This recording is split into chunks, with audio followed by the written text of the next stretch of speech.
Surprisingly tired. When did you get back? Yesterday. That's probably why you're tired. It doesn't seem like much of a surprise to me.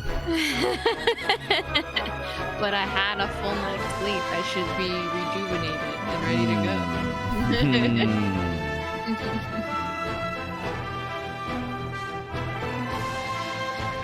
How are you?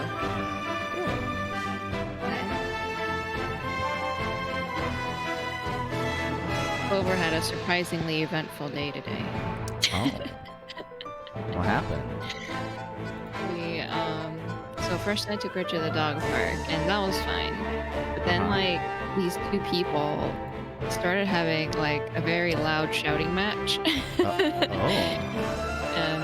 apparently what had happened was, so there was this dude with his dog and this lady with her dog, and the lady's dog, I guess, started to pick a fight with the dude's dog, right? And was trying to snap at it or whatever. And so the dude pulls the lady's dog off of his dog, like pulls it away, and then he kicks the lady's dog in the face. What? It was so shocking. I didn't see it. I just like listened to their argument, and then I went and talked to like the lady afterward because the dude left. Yeah, so the lady was extremely upset. And, as one might be. Right, and then the dude was just like, your dog tried to bite my dog, and he just kept saying that over and over again no matter what she said. And then he eventually like called her a psycho and that she was crazy and that she your dog tried to bite my dog, so I kicked it in the face. Right, so and that made her the psycho, right? Right. And so so he eventually ended up leaving with his family, but she was of course like very, very upset. And so then I by that point I had walked over and she told me the whole story. And she was just like, I'm gonna go get that guy's license plate number and I'm gonna call the freaking police because he kicked my dog in the face. Jesus. Horrible. Like in no universe would that ever be the right response to break up a dog fight, like when two dogs are fighting, you just have the priority is to de-escalate, of course, and kicking a dog would never de-escalate any kind of situation. It's just he's honestly lucky that the dog was so sweet because she didn't do anything to him, right? She could have turned around and bitten him, if she really was as violent as he was claiming her to be, but instead she just took the blow to the face, and then the lady popped off on the guy like, what are you doing with my dog? So yeah, well, I feel like it's a reasonable response. What the fuck are you doing kicking my dog? Right, exactly. Like he had already, like, step one was pulling them away from each other, and then step two is keeping them away from each other, right? That's how you de-escalate that type of situation. He had already pulled the dog away. There was no need to kick the dog. Like, it was just so like vindictive, So yeah, that happened at the dog park. And then while I was out running errands, Cole took Clover out for a walk by the river near our house. And at some point, she like separated herself from, like, she wandered off without him, right? Like she was off leash. And generally, it's like she's never done this before, where she like wandered off and didn't come back. Like she generally like wanders off, but is always within eyesight because she likes to keep an eye on us, and we of course like to keep an eye on her, right?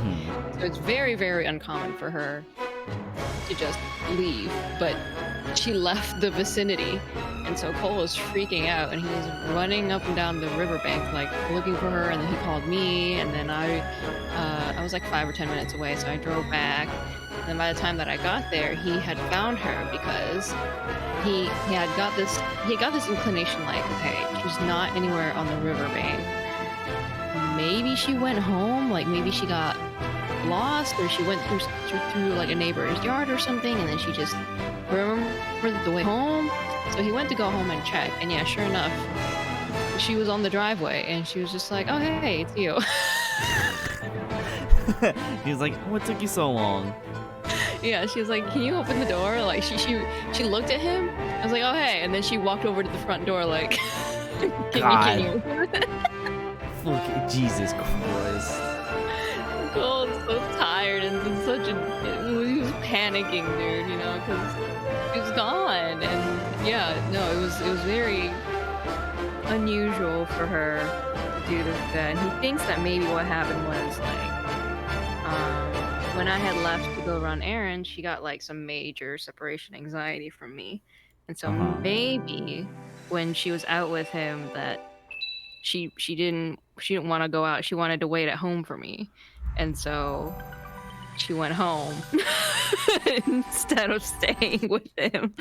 Or she got lost wandering through a neighbor's yard and then decided, "Oh, I know the way back home," and then went home. My But either God. way, This is oh my unbelievable. God. Jesus, that is spooky. Yeah, but thankfully she took like she knew where she was going, right, which was great. I mean, like, honestly, like, it was like a solid like 3 or 4 blocks, but thankfully it's like a straight shot from the river to our house. And yeah, she now we know if she gets lost out in the neighborhood, she knows how to get home. But it was just Yeah, I mean that is good, I guess. Yeah, but also small comfort. Like, so Cole's also part of a bunch of like pet groups in our neighborhood and stuff. And so like someone reported on Facebook that they saw her wandering, like walking on the side. I was just thinking, like, imagine seeing this dog just alone walking down the street. Yeah, I mean, she had her collar on and everything, right? Right. So she clearly has like an owner. She's of course like the most spoiled looking dog, so you would bet that she has an owner. And yeah, someone posted on Facebook that she was walking by herself. Like, the mail lady saw her and then told the neighbor, and then the neighbor posted on Facebook. My God. became a whole thing. It did. My dumb dog. My dumb smart dog. I don't know what to do with her, dude. I'm glad she's home. I'm glad it all turned out okay. Yeah. It's like whenever Philip like goes anywhere, we're just like, how did you... Luckily, he hasn't gotten out since we moved to our current place. But man, when we lived with my parents, he got out all the fucking time. It was a nightmare scenario. Yeah. Oh my God. Well, Does he know, like, how to get home? I have no idea if he knows how to get home. He hasn't really been outside here. So here's the like thing though, right? Is that like he is very food motivated. So our hope is that if he ever gets out, he'll like stop at the food bowl and be so distracted that we can like scoop him up before like he goes any further. It's like a hurdle for him. Yeah, I mean, luckily cats don't tend to stray like too far, even if they do get out. But the one time Philip did slip out and we just like couldn't find him for like hours, and eventually we were just like sitting there outside like, what do we do now? Aww. And he just fucking trots up like from behind the fence, and I'm like, I see him. If we approach him quickly and we grab him, and like what we had to do was essentially I went to go get like the like cat backpack, and let me just so I went to go get the cat backpack, and then Gwen just held him down until I like hopped the fence to grab him. Oh my God. Yeah, today Renu's dog Clover got like she just like got lost basically. She just like wandered off, and we were like, oh no, what do we do? And it turns out she was like and was on the driveway.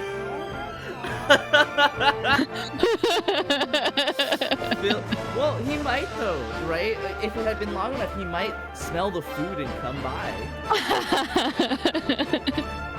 Let's I don't know. I don't know how food rich this neighborhood is. You might end up at the neighbor's house, honestly. You'd be like, wait, that's ours. And you're like, different food. But, you know, fingers crossed, knock on wood. Yeah. Fingers crossed, you know, knock on wood. He hasn't gotten out of here yet. When he does, just put out a bunch of food bowls and wait. Pretty much, honestly. It's really just a matter of, like, sitting and waiting. Cookies. But yeah, Cookie lives on my desk now. Oh. When I got home from vacation, Cookie, who had been mostly left to her own devices in this room, was just like flipping.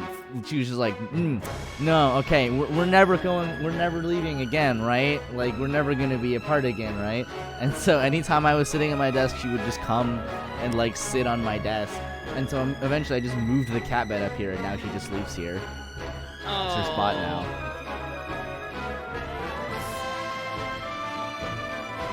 You want to see the cookie cam? Let me see it. Let me see. Video capture device.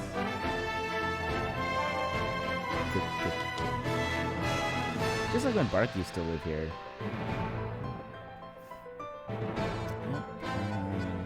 That looks fine to me. Color's a little bit off.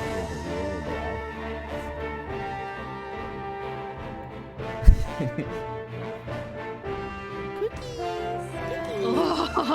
you look on the screen, I'm gonna harass all my friends. Look at her little white socks. Cookie, you like that desk? Yeah, we get pets all the time, just within patting distance, all the time. That's a pretty nice setup, actually. She's comfy. She is comfy. She's cushy.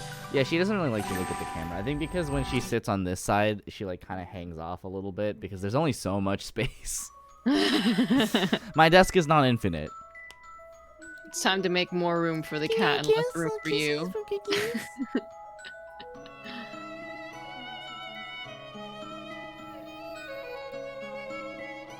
Are you thriving, Cookies? Yes. She's found her space.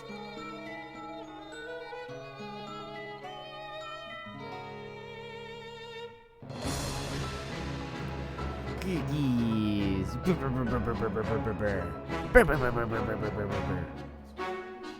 Okay, good night.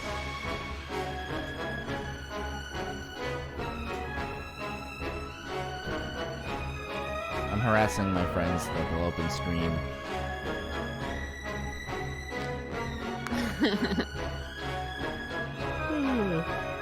Oh, she's up. Oh. Where are you going, Cookies? She may be a little hungry. Oh yeah, also I think you might be a little quiet. Oh, it's because I like left the arm or whatever on my truck, the truck that my dad lent me, so I'm just having it on this little stand. Just not very close to it. Yeah. I have to hold it next to me if I want to be close to it. I'll turn the cookie cam back on when she's in frame. Cookie. Oops. Baby, come back. I'll move Cookie down here next to you, Renu. Yes. Now I have the best seat in the house. Yeah. Okay. Let's play some Ace Attorney. Yeah, It's been a long time. I think we were in the middle of a trial.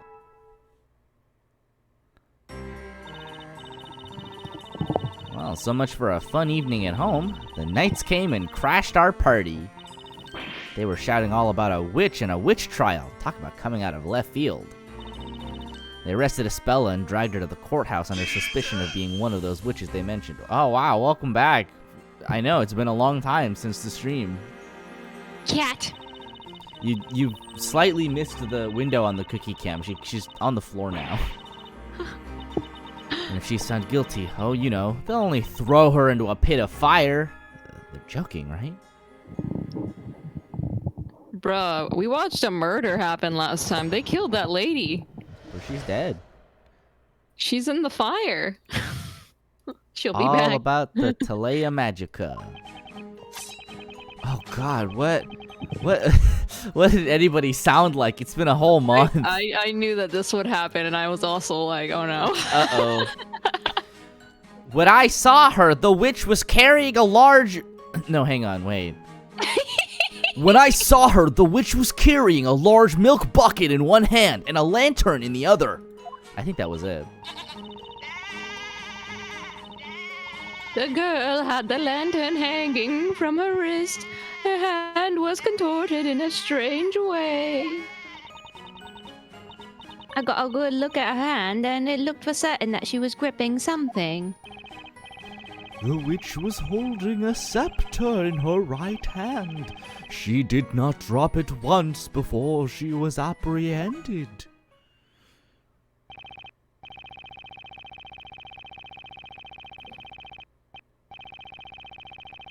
I see. The accused's hand was contorted in a strange way. I do believe this is quite an important piece of testimony. I saw it. I most certainly saw it. She was holding an invisible scepter. I saw the invisible scepter Yeah, you she saw was it, huh? holding. Yep, definitely saw it. We saw it too. It was the girl up there, without a doubt. This poor lamb. Poor animal. I as well. These old eyes don't see as well as they once did, but I witnessed the hazy, blurry form of the accused quite clearly. Don't tell the court you're blind.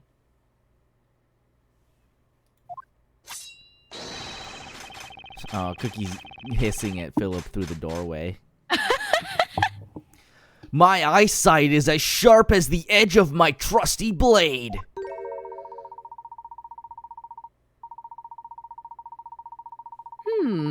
A toy sword. How fascinating. Although I wonder if he understands the implications of that analogy on his vision. Sir Baker, you may proceed with your interrogation. Mr. Layton's given me another chance. I can't let it go to waste. So I was like, who's Baker? And then I remembered Sir we're the Baker! Baker. We're the Baker. We're Baker.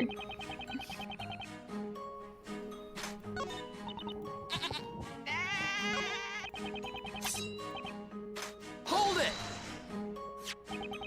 The large lantern you mentioned is this one, correct? There is no mistaking it. That fiendishly fiendish form with its case darker than the darkest of nights. That was the lantern. It's just a normal lantern.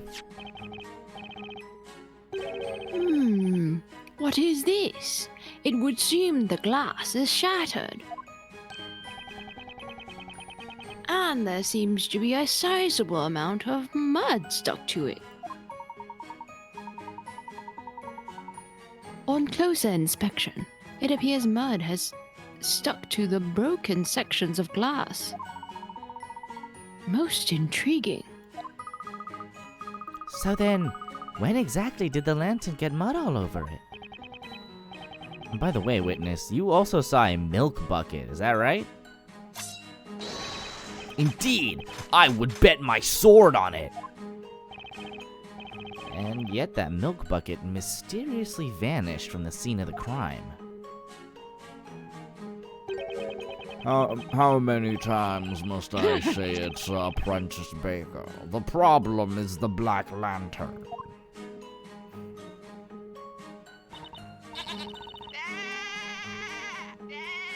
Hold it! She had the lantern hanging from her wrist. Are you sure? course we're sure. If that wasn't it, then how else would the girl manage to hold her invisible scepter?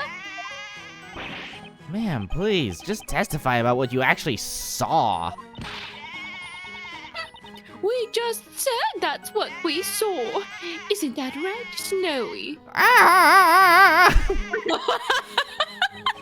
Indeed, a handle as wide as this could easily hung from the accused's small wrist.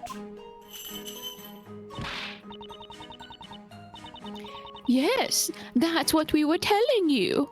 Isn't that right, Mummy's little snowball? Save me. Please, call the police.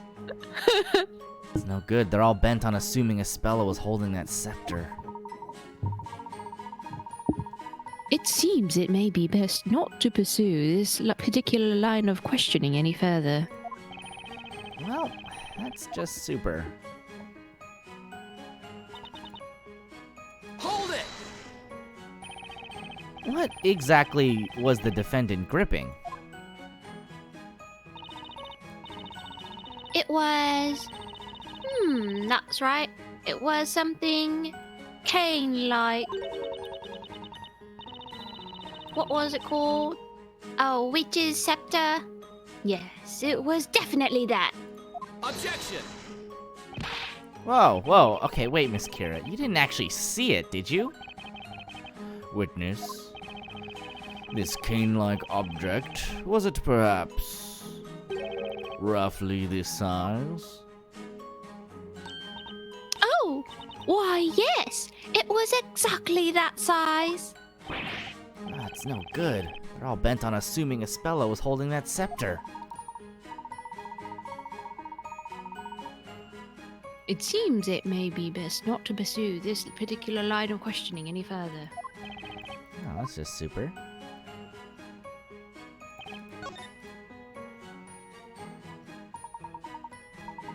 Is everything all right, Mr. Wright? The truth about what happened in that brief instant will likely decide Espella's fate.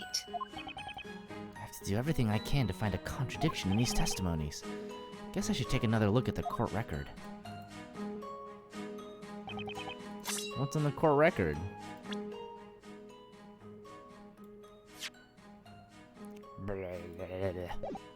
Okay. Lantern. Grimoire.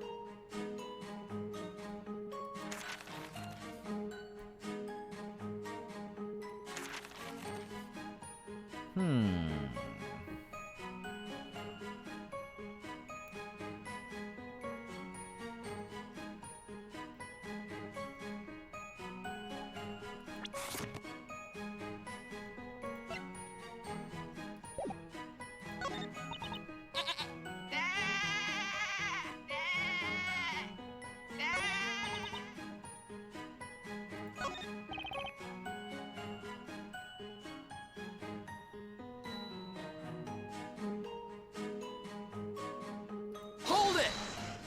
Hold it. Let me get this straight. There was no way for you to see this invisible scepter, was there? Well now, that's common sense, boy. One cannot see what is not there to be seen. In that case, there was also no way you could tell whether or not she might have dropped the scepter. Well, these old eyes of mine honed in on her hand like a hawk until they couldn't see straight. The young lady was most certainly holding an invisible scepter in her right hand, while at the same time also carrying the lantern.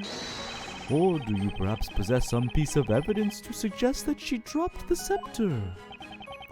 There hasn't been any evidence so far to suggest Espella was holding the scepter. Evidence suggesting the scepter was dropped. Now that is an interesting idea. Oh, cookie cam. Cookies! Now we gotta hydrate. Oh, hydration.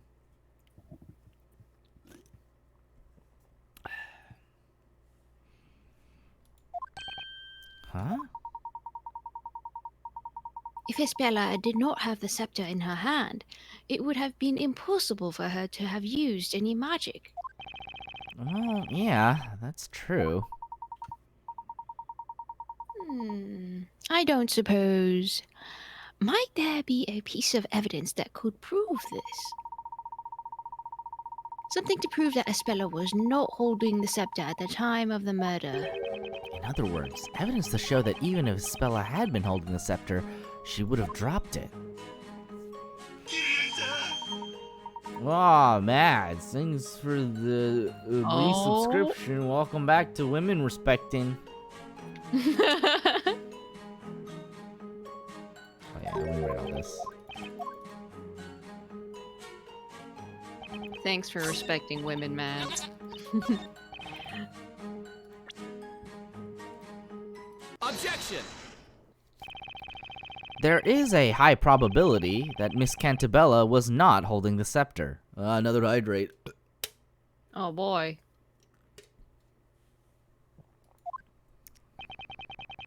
But if, for the sake of argument, she had been holding it, she would undoubtedly have dropped it at the time of the incident. What do you mean? What I mean, Inquisitor Barnum, is that this lantern proves the defendant was not holding the scepter. We're hydrating again. Oh boy. Objection! What foolishness are you spouting, Sir Apprentice Baker? The lantern's handle was around the accused's wrist. Objection! Meaning, she could have held the scepter? I'm afraid that's not the problem here, Inquisitor Barnum. The problem is with the broken glass and the mud plaster all over it. What?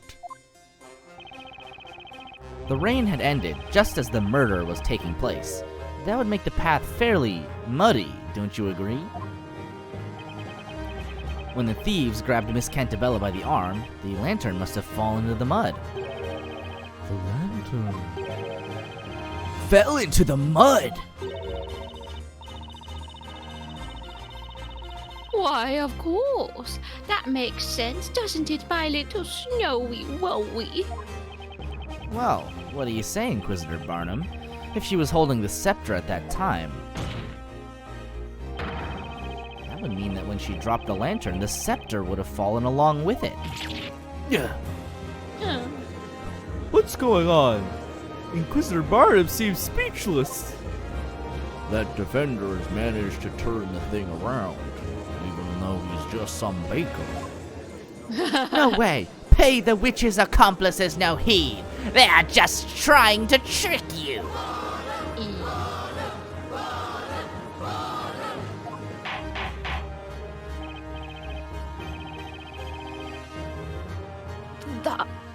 Just what is this? Hold it! One moment, please. Huh? Everyone, please listen. Didn't we say to the court what we clearly saw?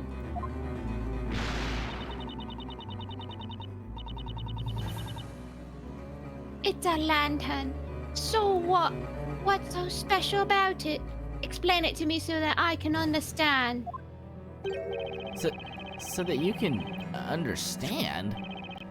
Well, okay, I mean, it's pretty obvious just by looking at it. Mr. Wright.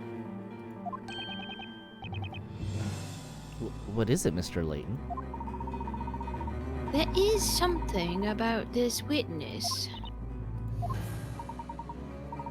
Miss Kira, was it? Tell me, Miss Kira. How good is your eyesight exactly? Huh? As you just heard Mr. Wright explain, the answer to your query is quite obvious at a glance. Tell me, are you able to see the mud present on this lantern? Mud? What mud? What are you talking about? What do you... Your Honor, did you hear that just now? Hmm? Ah, yes, indeed. What does it mean exactly? Are we all asleep? It means that Miss Kira's poor eyesight is the reason she cannot see the mud present on this lantern. Philip is sitting outside my room staring longingly at the door. Oh, Phillips. Phillips. In other words, the validity of Miss Kira's testimony is questionable at best.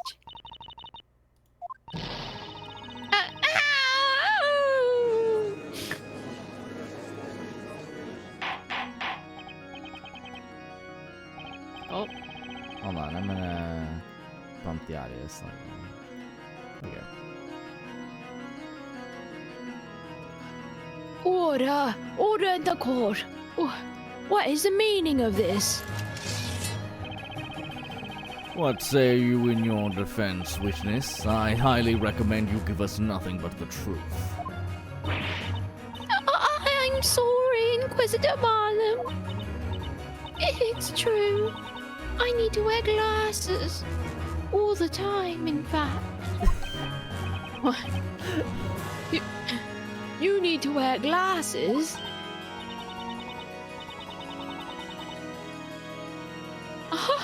Now that you mention it, I did notice something odd about you today.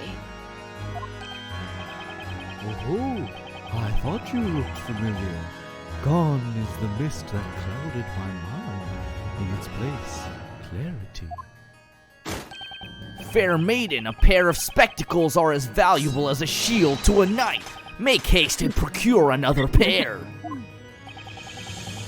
Now then, Miss Kira, tell me, at the time of the incident, were you wearing your glasses?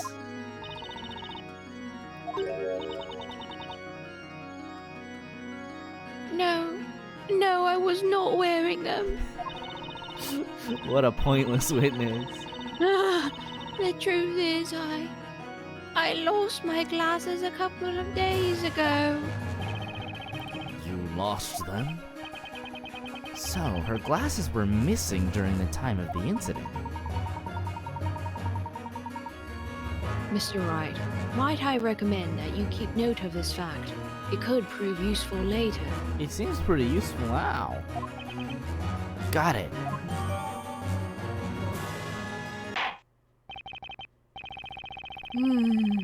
Am I to believe there is nothing left to prove on this matter?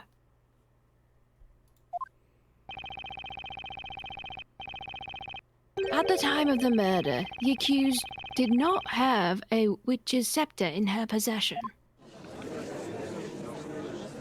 Hold it! Huh? Wait just a moment. Snowy and I have much more left to say. That's right. My trusty sword of justice shall cut through this witch's treacherous lies. I may have lost my glasses, but I haven't lost my will to testify. You've lost all credibility. Oh my god, you ate the flower? Eureka! I remember now. Old age has a way of sneaking up on me. I'm sure you must understand. Yeah, I understand. You're all completely ridiculous. It would seem that we have not yet arrived at a clear-cut verdict. Witnesses, you may once again begin to testify to the court. Tell us about the scepter and how it was used in the detestable display of witchcraft that you all witnessed tonight.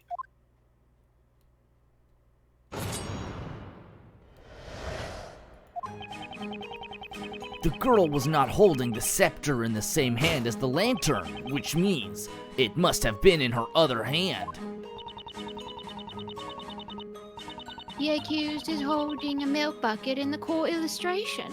Who's to say she wasn't also holding the scepter in that hand?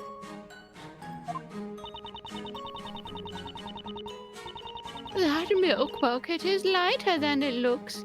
Even Snowy could carry it. She could have easily held the scepter as well.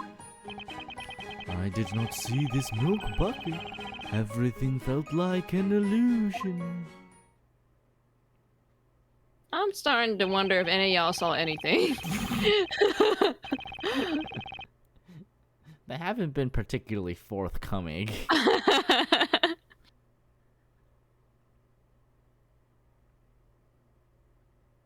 The scepter was in her other hand, you say? Indeed, such a proposal is feasible. Sir Baker, Yes, Your Honor. it is the strangest thing. The longer this trial goes on, the more you begin to resemble a legitimate defender. Huh? The judge is impressed. Well, no matter. Defender, you may begin your interrogation. Phoenix Wright, it does seem to be someone credentially who is more aligned with a baker than a lawyer. It's just uncanny how he pulls through sometimes.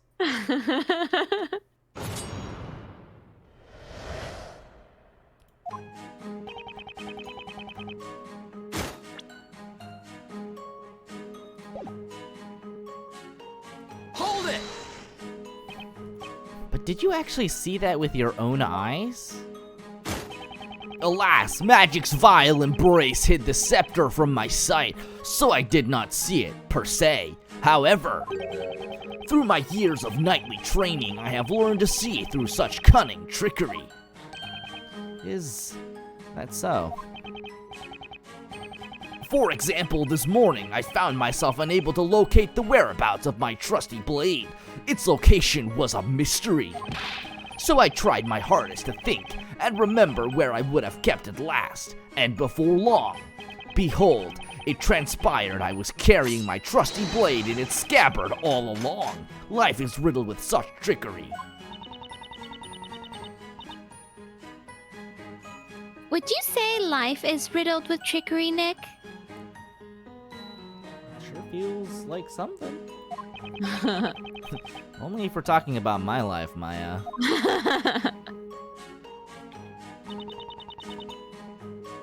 Hold it! The court illustration.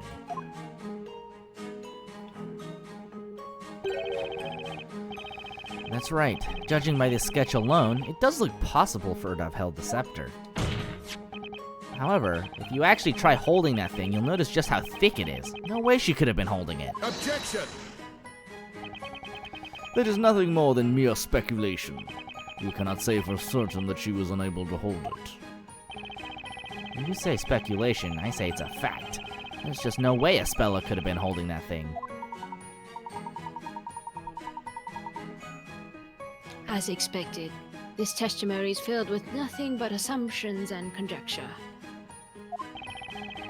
Mr. Layton. You know, Mr. Wright, there does not appear to be any useful evidence in the court illustration. Yeah, I agree. It does look that way. The milk bucket ended up disappearing from the scene. Could that actually be an important piece of evidence in itself? Hold it! Just 1 second, Miss Mary. Oh, what is it now? Come on then, out with it. I just have one question regarding your testimony. How exactly did you know that the bucket Miss Cantabella was carrying was light enough for Snowy to carry? Well, you see, the girl always uses the same bucket whenever she comes to buy milk from us. Naturally, I would have seen that bucket countless times before. You've seen it countless times before. That doesn't answer my question. You specifically said that bucket is lighter than it looks. Miss Mary, at some point tonight, you must have held that bucket yourself. Now then, please enlighten us as to exactly when you got your hands on the bucket.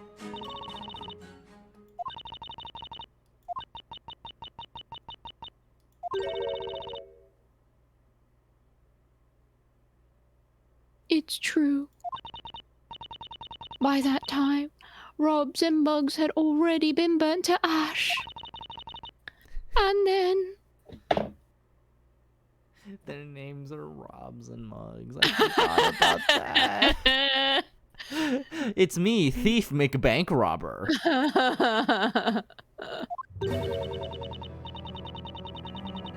I noticed the milk in that bucket that the girl had been holding in her hand. The milk? Then, when those two went up in a blaze, Snowy and I made a dash for the bucket. Oh, to put them out? Oh! Are you gonna put them out with the milk? I mean... As the girl stood there looking confused, we took the milk from her to make sure it was okay. Wait, you were just taking the milk? What? Huh? Unbelievable. Witness, you...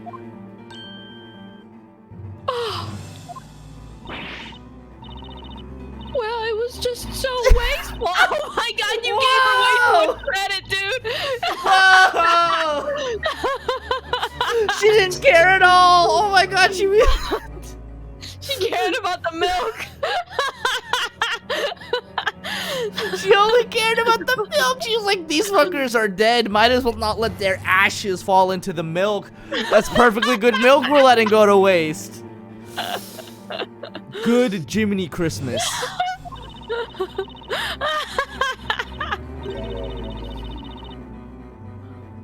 I just had to protect the milk, so I took the bucket back to the farm with me.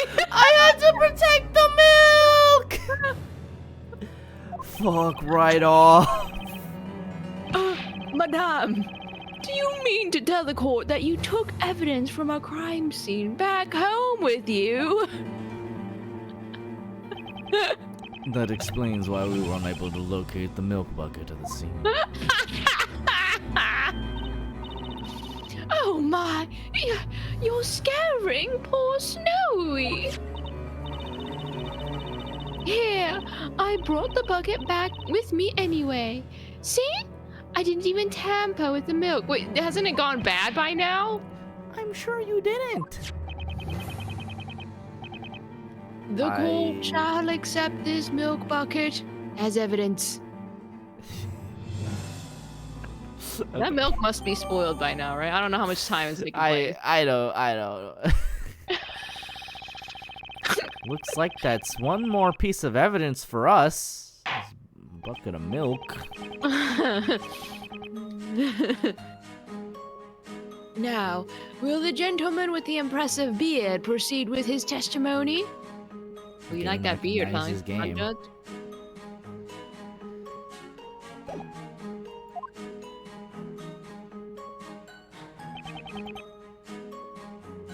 Hold it!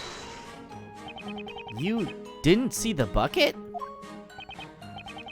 Indeed.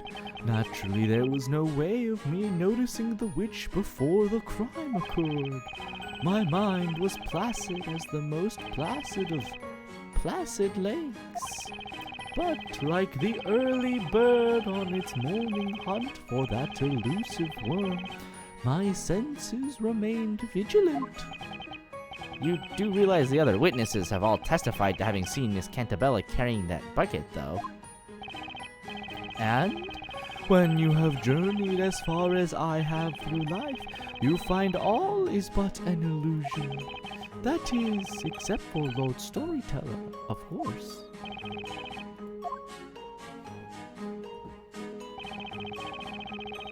That's it for the testimony.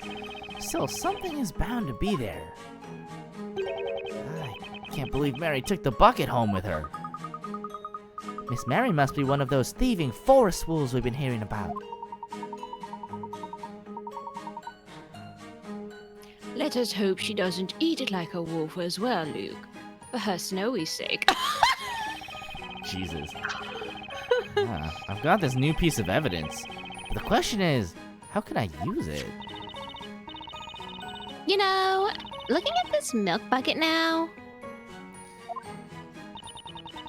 it does look sort of different from the sketch, don't you think? It might be a good idea to get a nice good look at the actual milk bucket.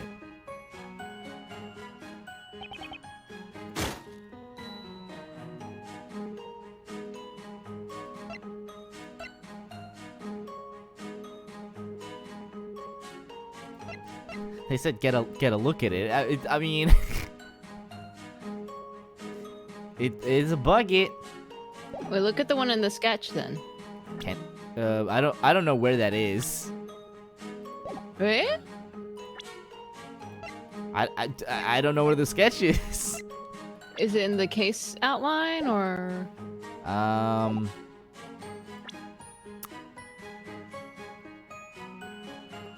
You know, in the evidence. Not in the evidence. No, I mean there's a case outline in the evidence, on the left. Yeah. There's no details here. Oh really? Ah!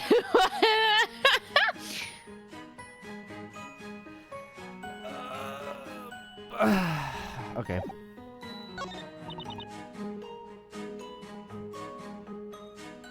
Can you? What happens if we press her about the sketch or whatever? Or yeah, the court illustration. Yeah. Hold it! The court illustration. Oh look, the hand. It has a rope.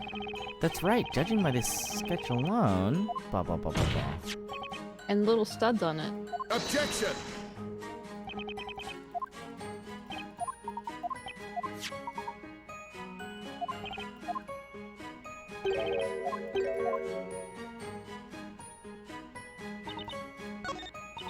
So we can probably just present it here. Objection! All of your testimonies have come to the same conclusion. The scepter was not in her right hand with the lantern. Therefore, it must have been in her other hand that was holding the bucket. However, that's not it. Not by a long shot. What do you mean? Contrary to what one of the witnesses stated, the milk bucket was in fact at the crime scene. And you'll also notice something about this bucket. Take another look at the court illustration. Something about the bucket seems a bit odd, wouldn't you say? Objection! This illustration was based on eyewitness accounts, so a small discrepancy or two is conceivable. Objection! Actually, Inquisitor Barnum, it's highly likely that this illustration is much less accurate than you think. In fact, there's a blatant contradiction present in this illustration. Admittedly, it does at first look possible that Miss Cantabella was holding the scepter and the bucket at the same time. However, if you look at the real milk bucket, that possibility goes up in smoke. Here, let's have a look at the real deal. Notice the handle? That cannot be. Oh, but it is. This particular milk bucket has two pieces of wood on either side of the handle.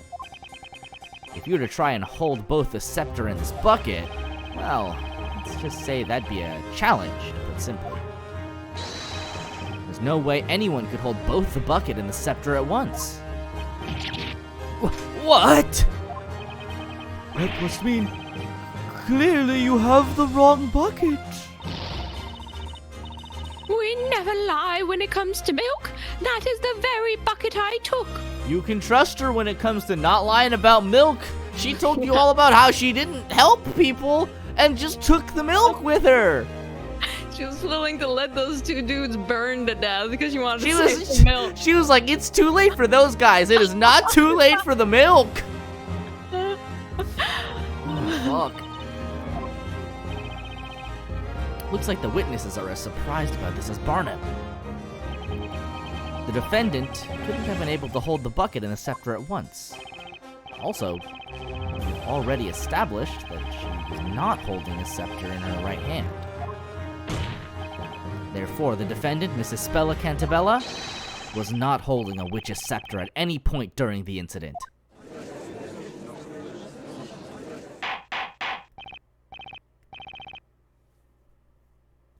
Order! Order!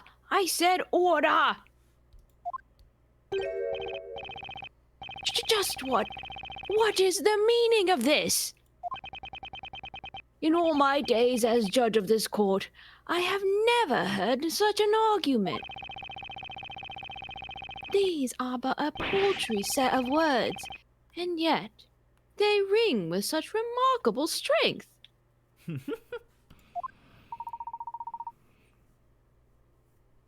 Your Honor,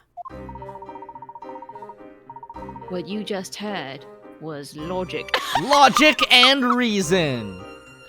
Facts don't care about your feelings! What is this logic you speak of? Logic, you say? Watch! What is with these two?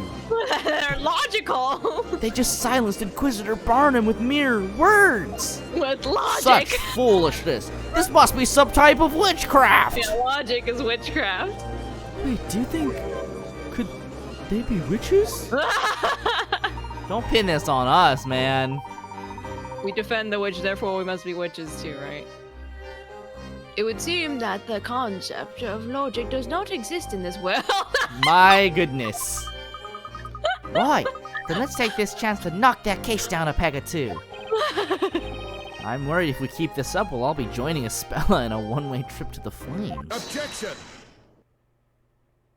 I need that quote by Leighton. It would seem that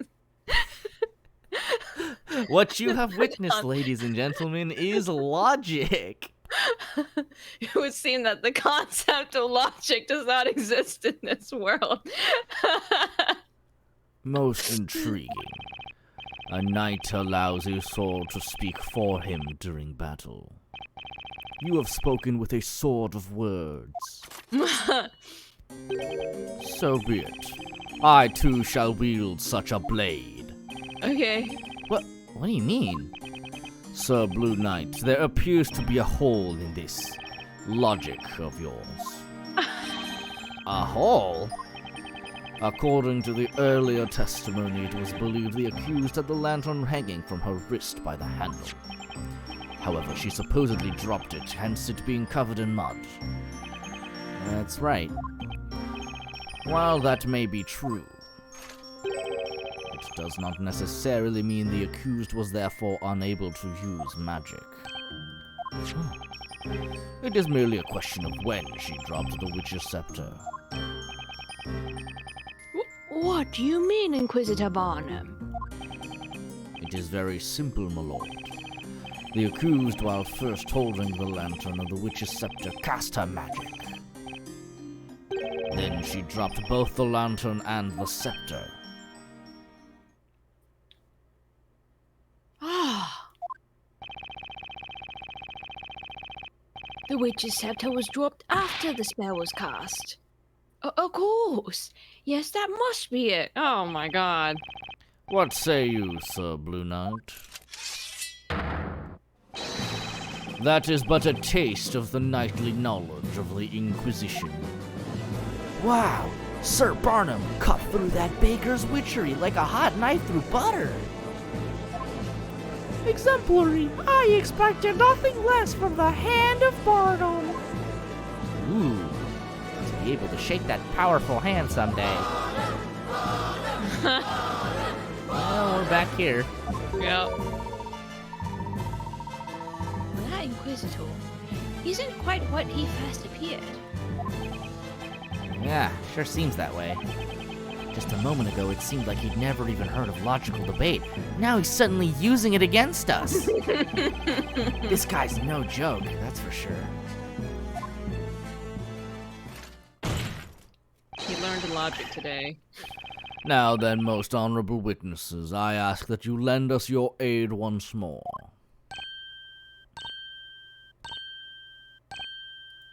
Yes? I request that you all testify to the court once more. Tell us which occurred first, the dropping of the lantern or the casting of the spell. Witnesses, you may begin your testimonies. Tell this court in your own words about the sequence of events which transpired tonight.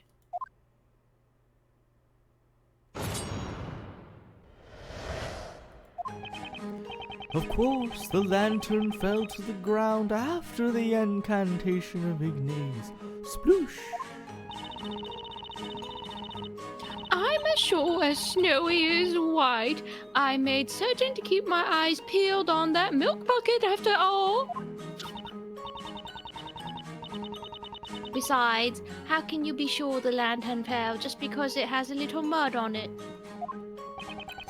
These eyes do not lie. I saw the lantern in the accused's hand when the incantation was uttered. Figures. Their testimonies are all over the place now.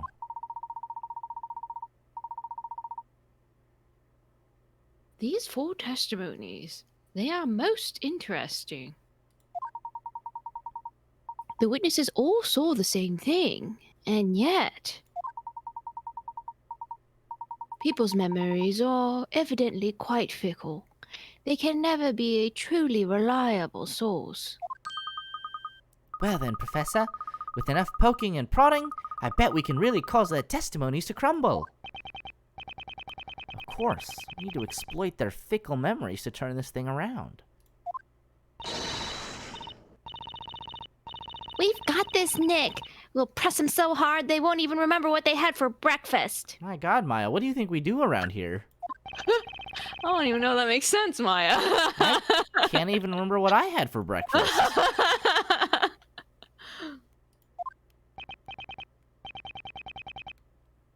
Now, Sir Baker, you may begin your interrogation.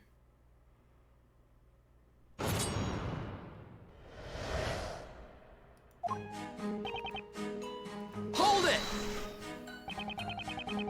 The lantern fell after the incantation. Are you positive about that? I say I am positively positive that I am positive. I heard her voice and then sploosh. That sploosh. Was that the sound of the lantern hitting the ground? Indeed, but of course, do you see? But if you look at the lantern, you'll notice that the glass is shattered. You specifically said you heard a sploosh. Shouldn't you have heard the sound of the glass shattering when it hit the ground? The sound of glass shattering? No, I'm afraid I failed to catch your drift. I was present in an area a bit farther away from the crime scene, you see. I have no recollection of hearing such a sound. No recollection. Precisely so. I'll have you know I can easily hear a dog barking across town. Do not underestimate my hearing. I wasn't. Relax, Grandpa.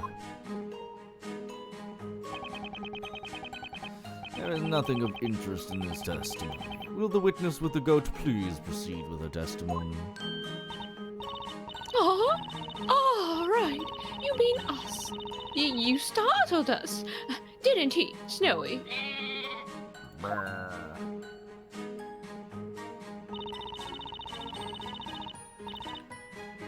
Hold it! But earlier, you stated that Miss Cantabella had the lantern hanging from her wrist.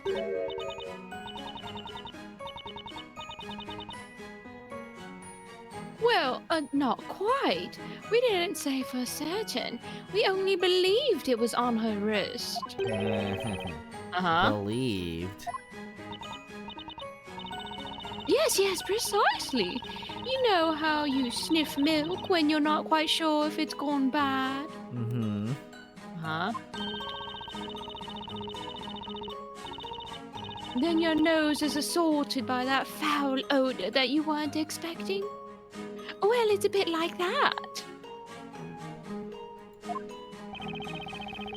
Heed my words, madam.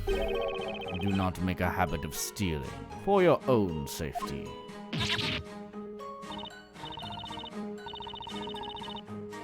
We said we're sorry. Please. It was all Snowy's fault. My God, she's blaming the goat. The poor goat. My God.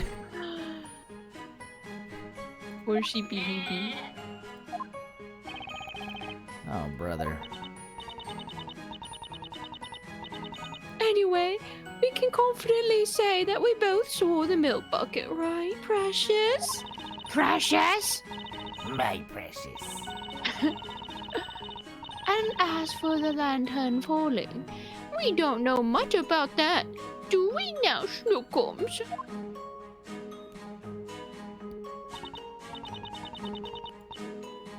Hold it! What do you mean?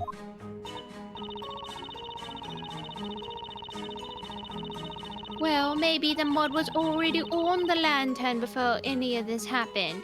Did you ever think of that? Before any of this happened? Like, maybe it's been there since last week. It did rain last week too, after all. And if that's the case, then there really isn't any point arguing about whether or not she dropped the lantern. Indeed. What say you, Defender? I say take a closer look at the lantern. You'll notice there's mud on the glass. Mud on the glass?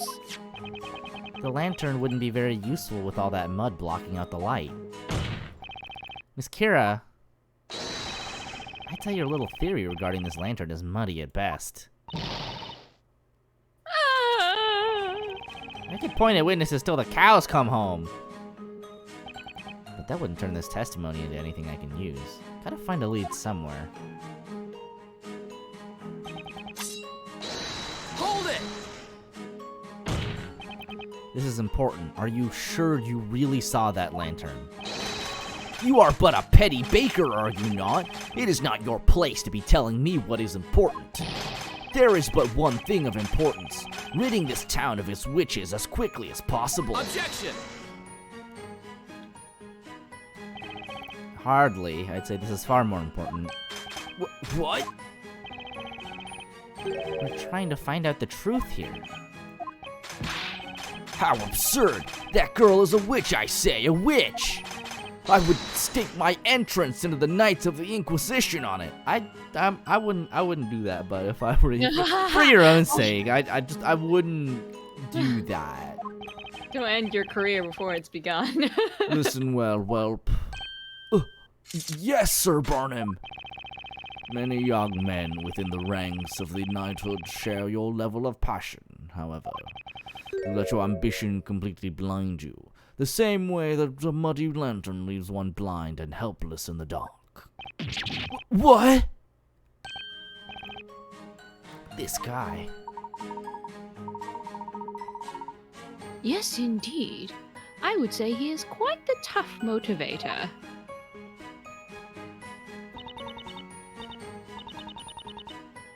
What do you think, Nick? Did you notice anything fishy? Yeah, possibly. I think there may be something I can use. Really? Wow! I didn't hear anything special. There was definitely something out of place about that one witness's testimony. It was something I haven't noticed for any of the other witnesses so far. It appears you may have found something, Mr. Wright. A 4-witness cross-examination. This is something I've never done before. But then, maybe there's another way I should be tackling this. I believe it is worth trusting that intuition, Mr. Wright. Okay, got it. Alright, let's try pressing that old man one more time. Hold it! The lantern fell after the incantation. Blah, blah, blah, blah, blah.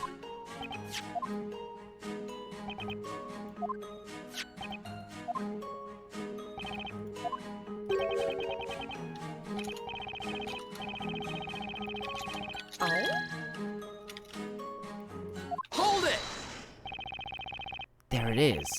Right there. I knew I heard something strange.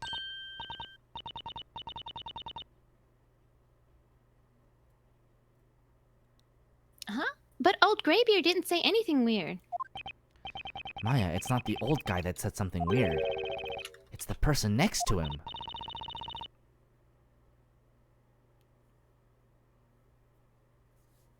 Next to him? Look there, Professor. The goat lady. She looks really deep in thought.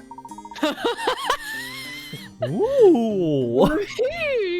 Wee-hee-hee-hee. It would seem. She has noticed something odd in this elderly gentleman's testimony. Ah!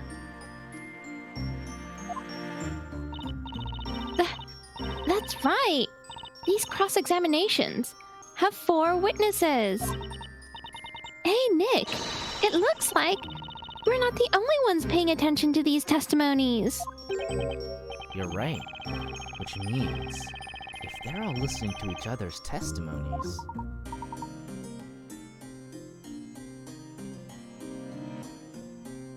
Correct, Mr. Wright. Each witness is fully aware of themselves and their own actions when in the middle of their own testimonies. However,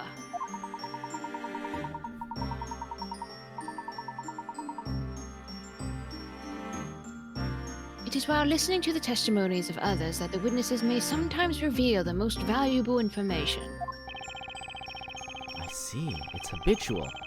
They can't tell they're doing it, but I can. And I'm gonna use it to turn the tide back in our favor. In fact, I do believe I may have spotted our first opening in which to test this new technique.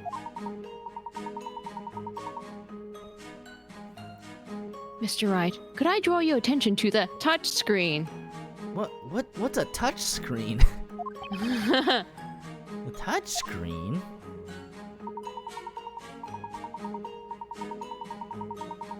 Sliding the magnifying glass during a witness's testimony will allow you to shift your focus across to another witness.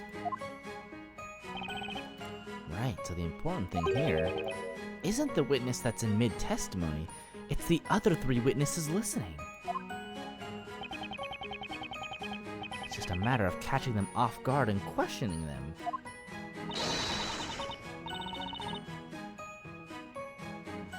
What are you waiting for, Nick? Let's give it a shot.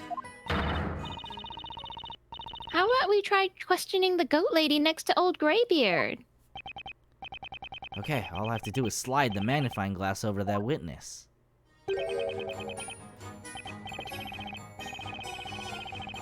Oh?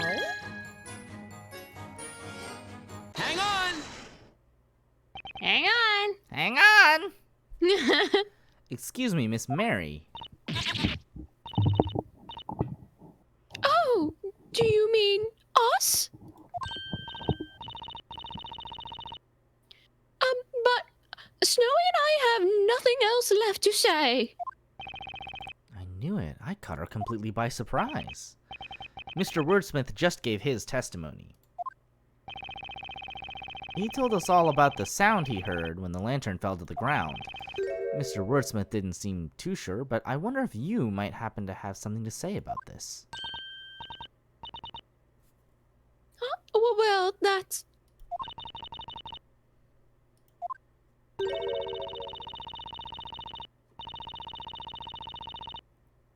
Is that all right, Miss Barnum? May we answer the question?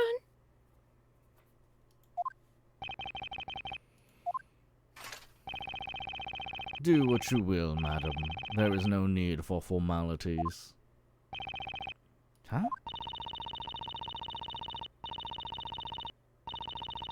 Well, we'll try and explain, won't we, Snowy? The truth is, we did hear something.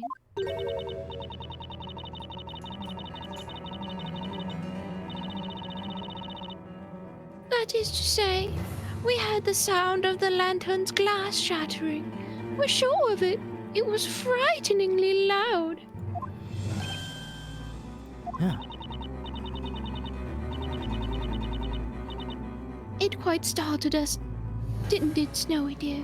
I looked in the direction of the sound, but I couldn't see anything, let alone the girl or those two thieves. It was a tad dark, after all. So you're saying the lantern broke before the spell?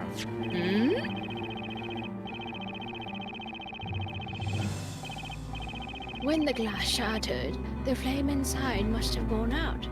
Hence, she could not see them. That seems to be the gist of it. Then, as I peered into the darkness, I heard it. You heard it? What did you hear exactly? You know, that! I heard...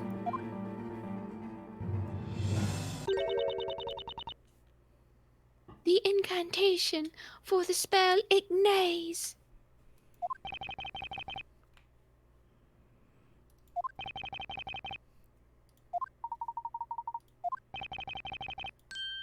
What did you just say? Now hold it right there, witness. Yes, my lord. The glass shattered when the lantern fell.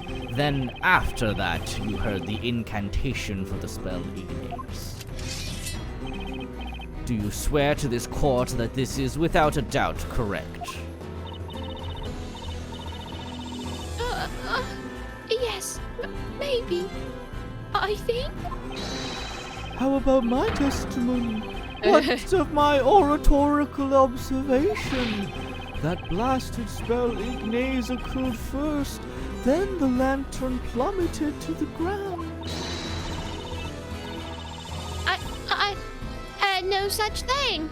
There was no sound of shattering glass. Absurd! Simply absurd! So the lantern fell and the glass shattered. That does not change the very fact that this girl is a witch. Objection! I hate to disappoint you, but that's not quite the case. In fact, this testimony changes things a lot. Wouldn't you agree, Inquisitor Barnum?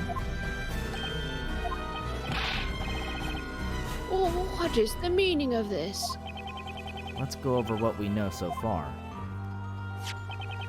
In order for a witch to use any magic, they must be holding a witch's scepter. And yet, none of the four witnesses saw the defendant holding a scepter of any kind. Well, that's because the scepter was made to disappear with the spell Demir. Correct? At the time of the crime, the two victims grabbed Miss Cantabella's arm, causing her to drop the lantern on the ground. If, at the time, she was in fact holding an invisible scepter, then the scepter must have fallen when she dropped the lantern. Now let's say, hypothetically, that Miss Cantabella really is a witch. In order to use any magic, she would have had to recite the spell before dropping the scepter. However, as our witness, Miss Mary, has just stated in her testimony, she heard the incantation for Ignace after hearing the lantern's glass shatter.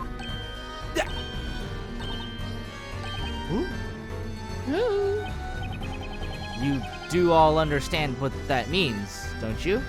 It means that Miss Cantabella, the supposed witch you've locked up, could not possibly have cast any magic. Therefore, the defendant, Espella Cantabella, is clearly in no way, shape, or form a witch.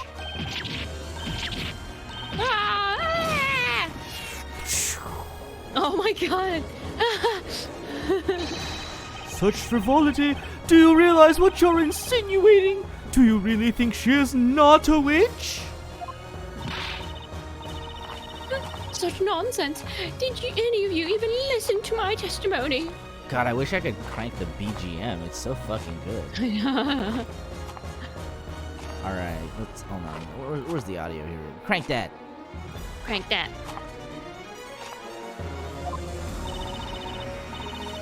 We did, but you're wrong. There was no glass shattering. Are you calling me a liar, Missy? You couldn't even even see the mud on the lantern when it was plain as day. Fight, fight, fight! Fight, fight, fight, fight, fight, fight. What ridiculous claims, all of you! Oh, hush. Take your little toy sword and go back to playing pretend, sad knight. Fight, fight, fight!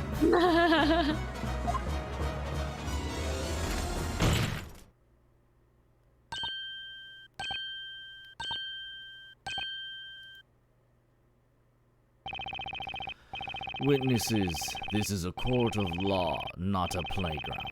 Must I remind you of the importance of these proceedings? Witches and their magic threaten our fair town of Labyrinthia. Your words here today could decide the fate of every single citizen within our walls. Do you understand? As such, I expect each of you to take your role seriously and testify honestly about what you saw.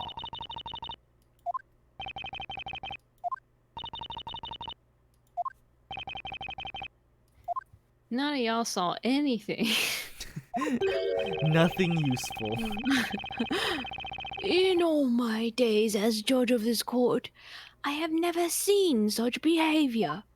What is wrong with all of you? Behavior that leaves a cloud of doubt over the credibility of each of your testimonies. Indeed, my lord. Quite a miserable set of witnesses, this lot. I see. It would appear this trial has come to a sudden halt. Huh? So, that must mean... Quite right. It means you have won this trial, Mr. Wright. we've won. I can hardly believe the situation we have found ourselves in. I did not anticipate this trial ending with such a strange turn of events. But due to these witnesses' dubious credibility, I can see no reason to continue. What say you, Inquisitor Barnum? As you wish, my lord. What is going on? They're actually going to let this witch run free through the town? Curses, if it wasn't for that witch and her friends! Hold it! Oh. Oh my. What? Wait a blooming second. This trial ain't even close to being over. Oh my god, Some some guy! The state to testify! Testify! You want to testify? Looking a little blushy there, buddy. Order! Order! Bro, who let this man Who drink? is this buffoon? Oh my god. Who am I, you ask? Who am I? Why? I'm the man that's gonna single-handedly save this trial. I'm the fifth witness. Bro, who let this guy Are you get... alright? What? Even Barnum didn't see this one coming. Just as I thought, this trial was going down the drain before I got here. Okay, you all, assemble. We need a strategy meeting ASAP. I say, who are you? Thank goodness you showed up. We can't give up now, everyone. Surely this is conspiracy. Like, you can't let this happen. It has come down to this. To arms, everyone. We shall do battle against that baker and that hat seller. I can't believe this. What the heck is going on? Truly fascinating. It seems a new witness has taken the stand. What's more, he appears to be quite the formidable witness. Oh my god, look at them. Well, I guess this should be illegal. This trial is still far from over.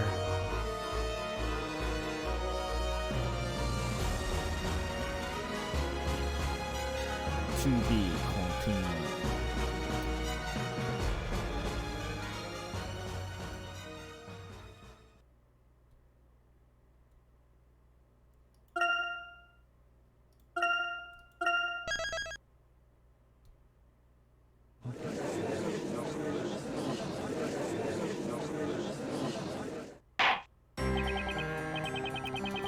Well then, we will continue with the trial of Aspella Cantabella.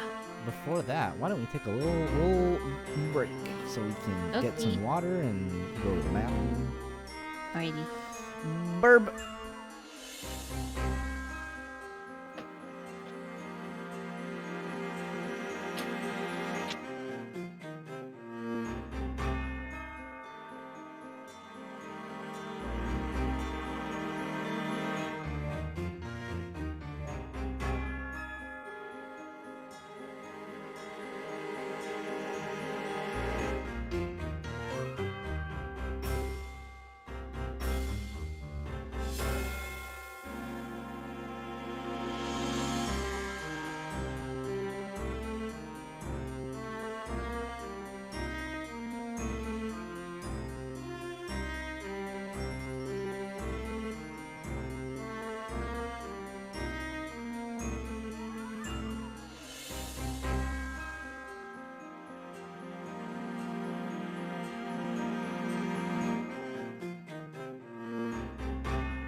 Okay, I'm back.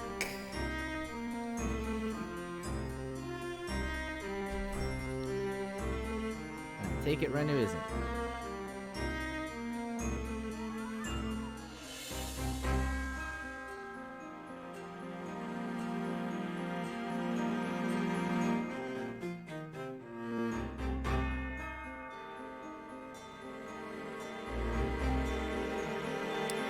Ooh, you know what though? I could get a snack also.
Hello, sorry about that. I'm back.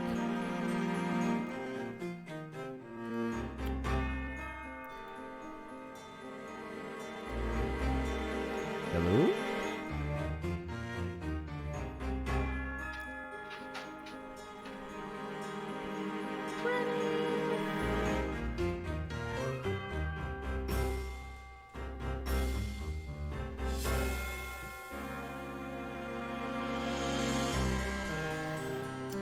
Yes, there's a cat cam for when the cat wishes to be on the cam. She'll return. She's just eating a little Denny right now. Little Denny's for cookies.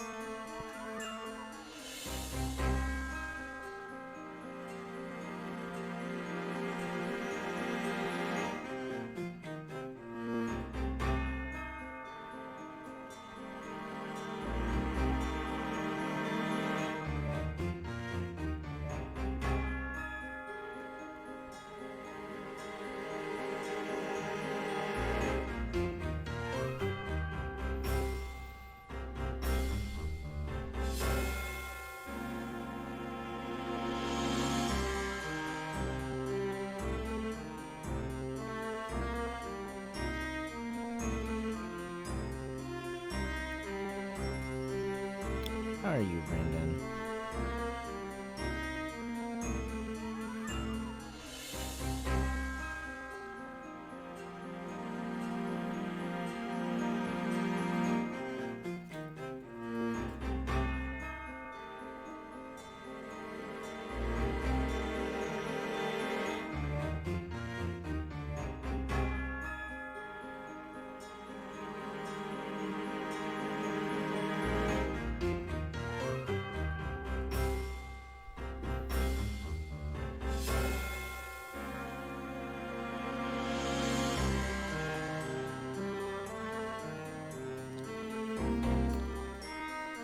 Good, and by good you mean broke and overwhelmed. That is relatable. Been there, felt that.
Hola.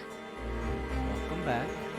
Thank you. I had to feed Clover, hence the delay. Yeah, I also fed cookies. Aw, cookies. And I also got me a snack. Oh, I too got a snack and some hot chocolate.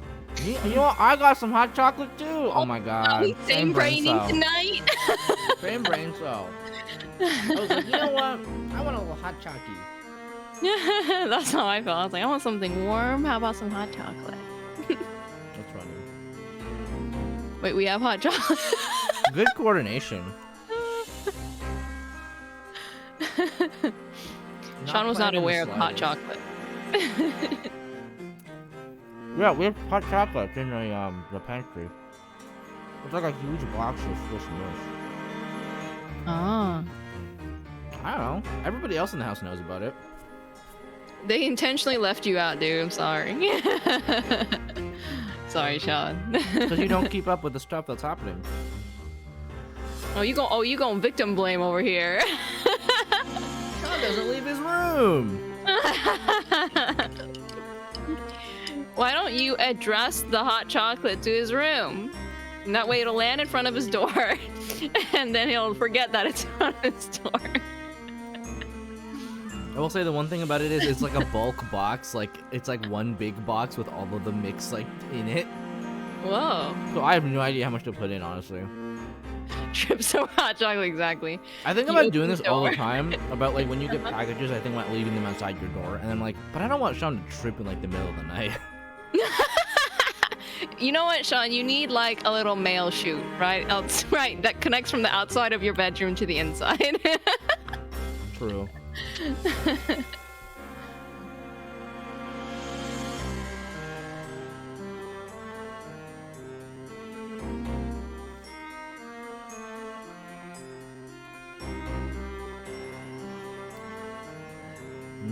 Hot chocolate. Anyway. Yeah. Let's continue the trial of Espella Cantabella. Well, then, we will now continue with the trial of PLvsPWAA.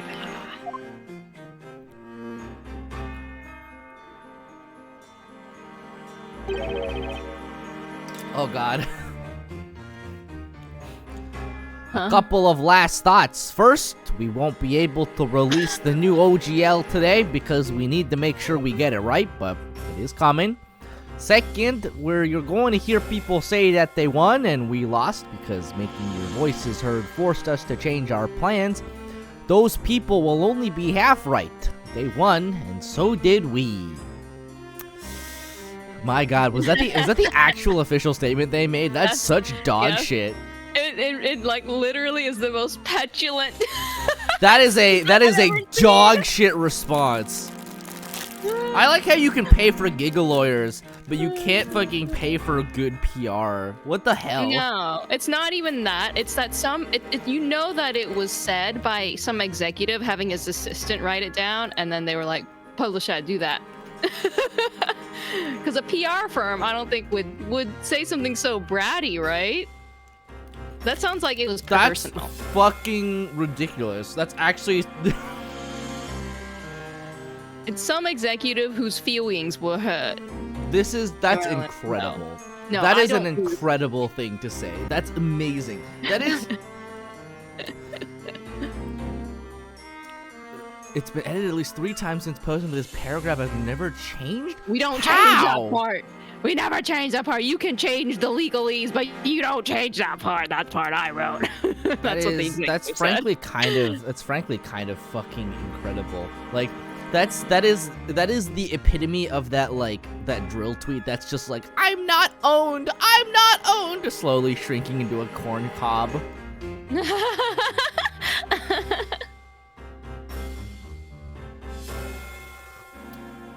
Wow, that is amazing. Oh boy. A group of witnesses huddling up before a joint testimony in a witch trial. You can't make this stuff up. Yeah, right. Inquisitor Barnum, if I may ask you a question. Is my part to ruin your night? Never. Listen, I didn't bother reading it because, I care exactly as much as I have to about this, which is to say, rather a small amount. Enough to sort of say I told you so. And really nothing more than that, because, I don't make a lot of D&D content. I did the tier list stream, so that was for me. All blame falls to Watsy. Yep, that's true. Good night. Good. Hydrate or dihydrate, yes.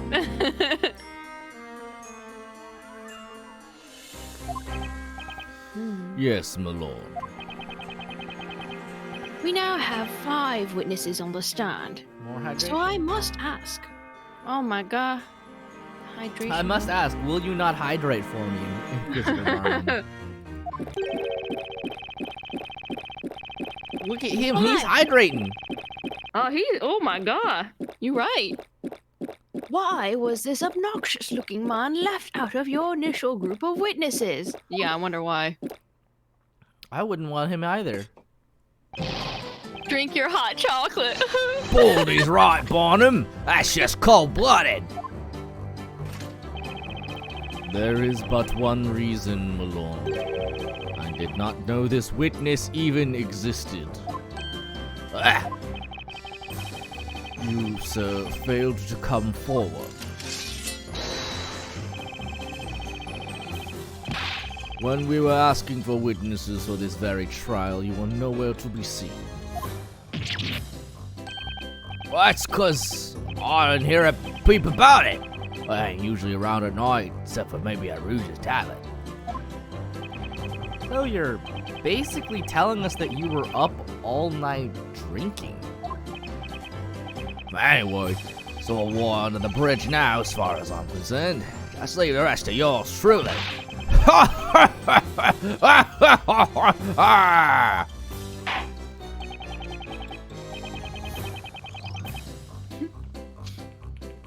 You're right, Mads.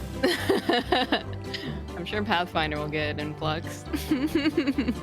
They already have, because Pathfinder did the smarter thing, which was they took this whole kerfuffle and they went, "Fuck, dude, we'll make our own open license." Chumps. During the last interrogation, the defender brought forth some surprising proof.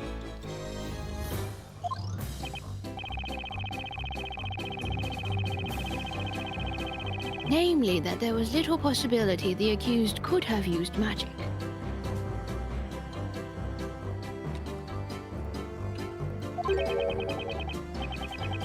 I have never heard such a claim. It must be the doing of this logic. Logic. What rubbish. Lord heck, you see? I ain't got a clue what that is. But I do know that this bread baking baker ought to head back to the bakery. Eloquently said.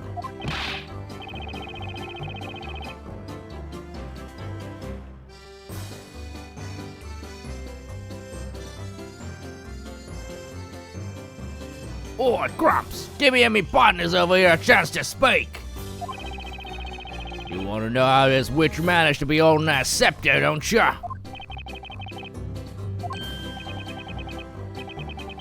Oh, when you say Grumps, you wouldn't mean me, would you?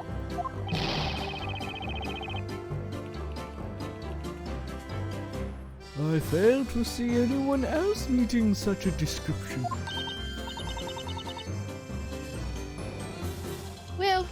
We'll show you she's a witch. I'll bet Snowy's beautiful white coat on it. On guard. Alright, team. Let's do this, witnesses. Oh my god. My goodness. Bro, Judge, you seeing this? Yes, well, let us proceed with the testimonies. Oh, I feel like I've totally lost control of this situation and my life.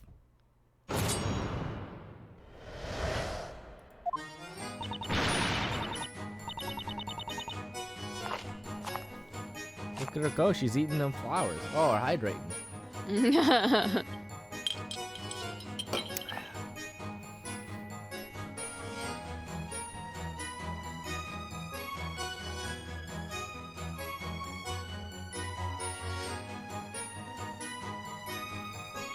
Cookie's back.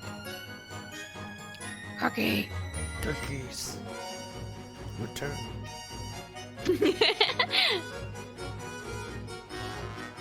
It's clear as day. Espella is a witch. We are not backing down on this. When she dropped the lantern, the scepter was not yet in her hands. The scepter must have been hidden by magic and carried on her back. The rogues grabbed her by the hand that held the lantern, so she must have had another way of holding that scepter. That's easy. The girl just put a bucket up down on the ground and picked up the witch's the magic stick. So, she had the witch's scepter behind her back. She then dropped the lantern and reached for her scepter after it fell. If that is the case, then it must have been possible for the accused to have used magic.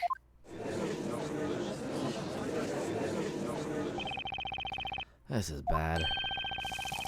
Thanks to this guy, now all the witnesses seem extra determined to pin this thing on Aspella. They each harbor a shared anger towards witches and magic. Such is the cause of their strong desire to see a guilty verdict passed as quickly as possible. However, such confidence is undoubtedly bound to cloud their better judgment and thinking. Yeah, I think you're right. I don't think these guys mean any real harm, but they're all riled up.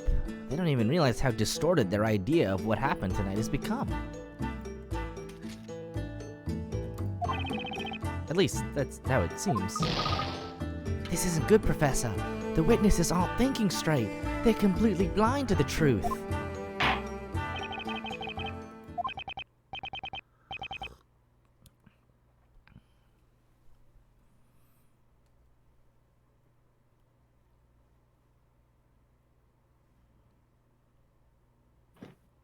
Sir Baker, rather, Sir Wright. Yes? You do not appear to be a mere simple baker. That much is clear. On the other hand, you are no ordinary defender either. Never before has a defender managed to clash and do battle with me here on this battlefield as an equal. Sir Blue Knight, this trial has not yet been decided. If there is any doubt in your interrogation, I will not hesitate to strike your case down where it stands. I understand. Defender, please begin your interrogation.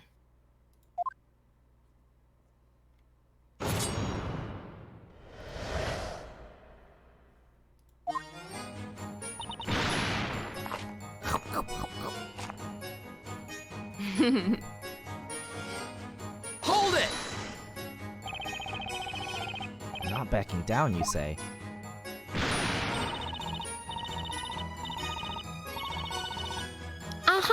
That's right. Espella is a witch. That's our story, and we're sticking to it. This is a courtroom, Miss Kira. We're not interested in your story, we're interested in the truth.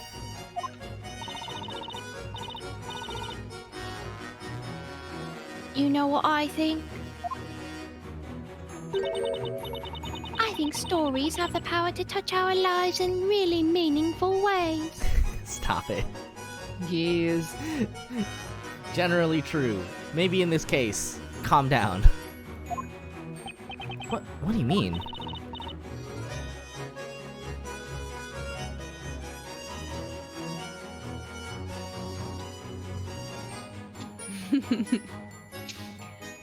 Last year, I read a book about a flower girl who brought peace to the world with all the pretty flowers she sowed. Because of that story, now I tell myself, Kira, one day you'll fill the world with beautiful flowers of your own.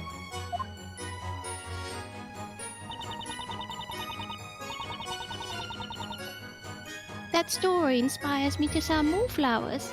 It's pretty much the same as this trial. The story inspires me to sell more flowers. I don't know how many more of them you can sell if you eat them. You're not wrong.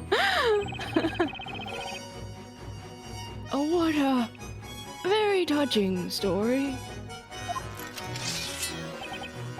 Indeed, I have heard nary a truer tale. Wouldn't you agree, Sir Blue Knight? Maybe it's just me, but I prefer something a little more relevant.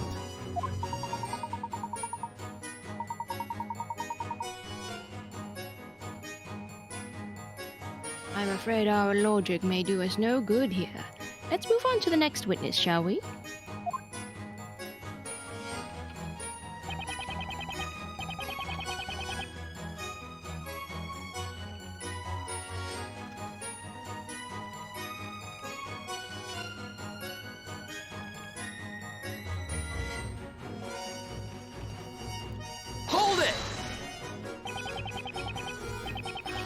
No matter how many times we ask, you still say you didn't see the scepter, huh, Gramps?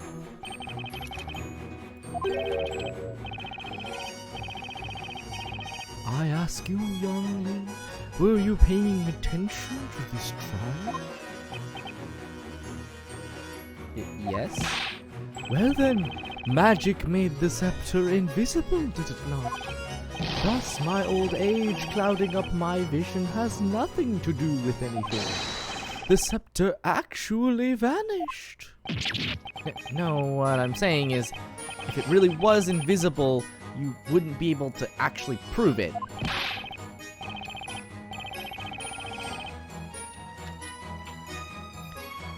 Not so, young one. We can prove it. The girl is a witch. There is your proof. Ooh. So, my old age clouding up my memories has nothing to do with anything. The scepter magically vanished, you see. Okay. We get it. When the lantern fell, you claimed the scepter was still not in her hand yet. So, that means... Hold it! the witch's scepter was behind her back. Well, it's like my little snowflake here. Whenever my darling gets too heavy, I hoist him up and carry him on my back.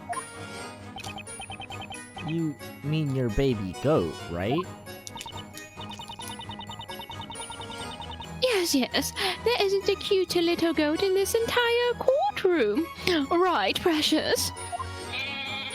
So, not a more miserable one, you think? I know it's been asked already, but you didn't see the witch's scepter, did you?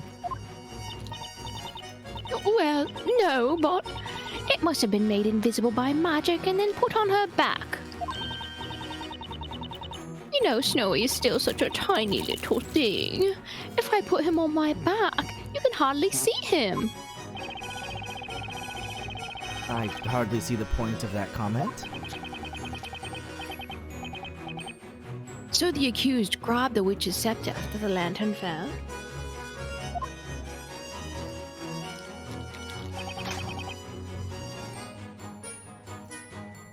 Hold it! Are you alright? What? Why? Why? Well, for one thing, you're hiding behind what I assume is a shield? Well played, Blue Knight. You managed to see through my steel guard technique. Your steel... what? Technique? You tried to penetrate the depths of my mind and deceive me once with your witchcraft of words.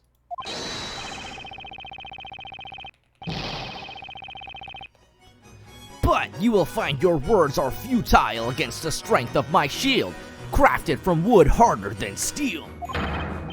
Now then, have at you. Attack me if you dare. No, just listen a second. Looking at this sketch, it's quite clear the accused could not have held the scepter in the same hand carrying the lantern. Witness, explain to the court just how the accused held the scepter.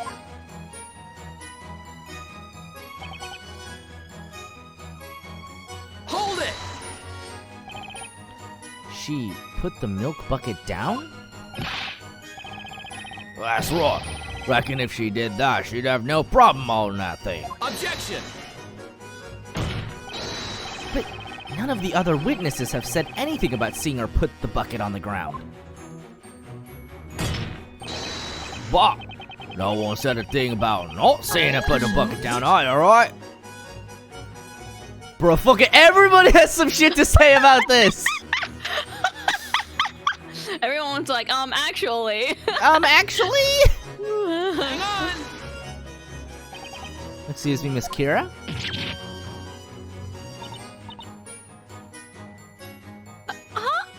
Yes? No, what is it? Tell me, what do you think of this witness testimony just now? The accused placed the bucket on the ground. No one has said anything about this until now. Why, you're right. How odd. Everyone must simply have forgotten, myself included. Huh? Well, yeah. Estella definitely did put that milk bucket down.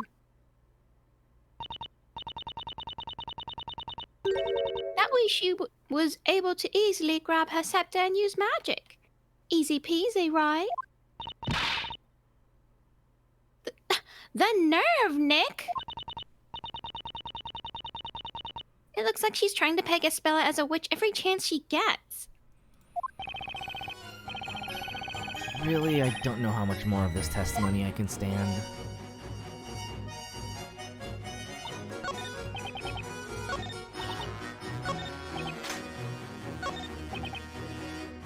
Hold it! Objection!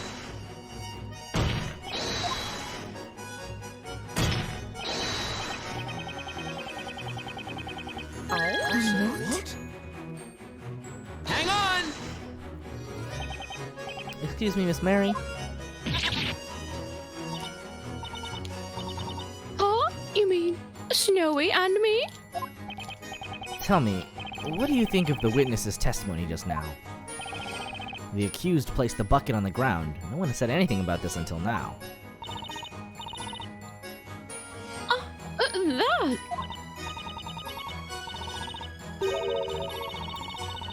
That must be how it happened. The girl probably placed the milk bucket on the ground. Yes. Objection! Miss Mary, you did not mention anything to that effect in your previous testimony. And yet you clearly stated that the one thing you were specifically focused on, more than anything else, was the milk bucket.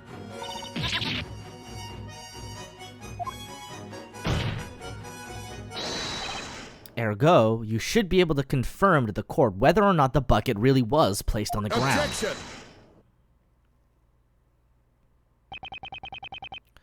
One's memory is not flawless, Sir Blue Knight. Pay attention to what the witness was saying.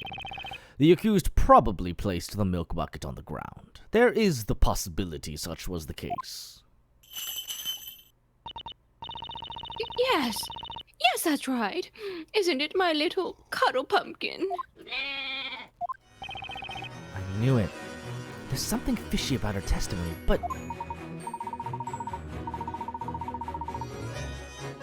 Indeed, it would seem we require a decisive piece of evidence. If we had to expose the contradictions in these witnesses' testimonies. yeah, I just have to think of what that could be.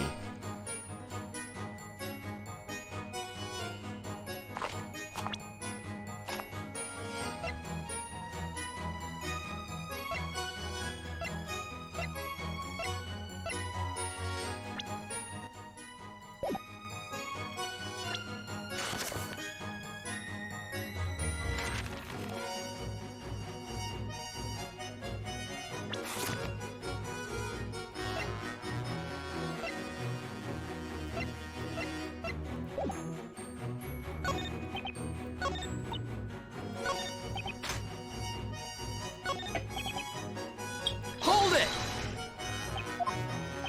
Objection!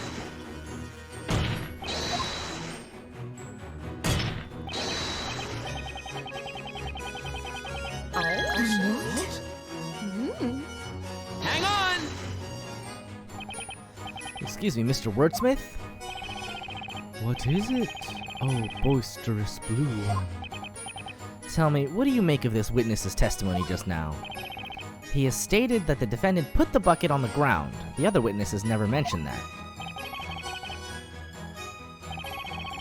Let me tell you something, young man.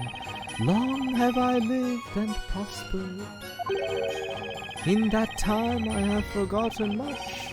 Dreams, aspirations, even love. Damn, bro, are you okay? I simply forgot about that milk bucket. like one would forget about a single drop of water within the bucket that is life.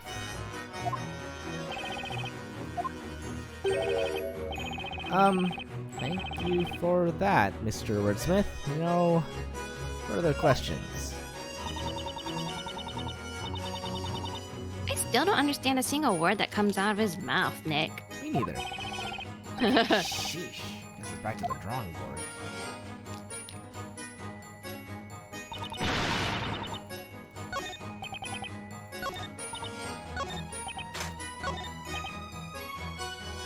Hold it! Objection! Let's get you old glass over here. What? Hang on! Excuse me, Mr. Neidl? Tell me, what do you think about this witness's testimony just now? He claims the accused placed the bucket on the ground. No one has said anything about this until now. I am reminded of but one thing, sir. A battle tactic important to any knight. Imagine, in one hand you hold your sword, and in the other your shield. When suddenly from the shadows an itch of epic proportions takes to your back. What doth one do? Indeed, what can one do? Well, let me tell you. One must drop one's sword and fell that unholy itch with a well-timed scratch to one's back. Right. A crafty witch would surely use the same tactic, would she not? I call it my signature back scratch attack of great justice. Right. Uh-huh. By the way, be wary when using that tactic in battle. I find my opponents rarely give me ample time to remove my armor and scratch. Okay, thank you for that, Mr. Neidl. No further questions. Mr. Neidl sure takes the whole knight thing super seriously, huh? Cookies. Cookies. Sheesh, this is back to the drawing board.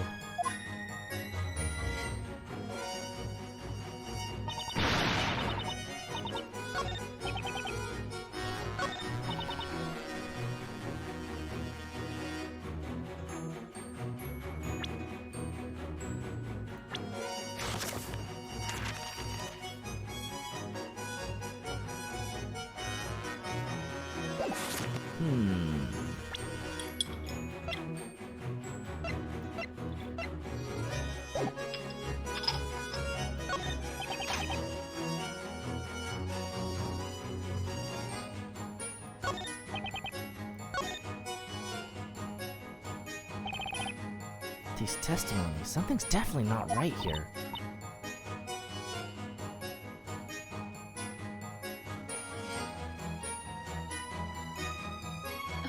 What do you think, Nick?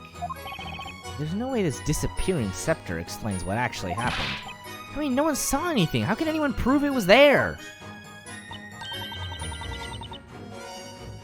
This is starting to get really annoying. Starting. They can talk all they want about an invisible scepter, but no way is anything slipping under my radar. I do believe that is correct, Mr. Wright.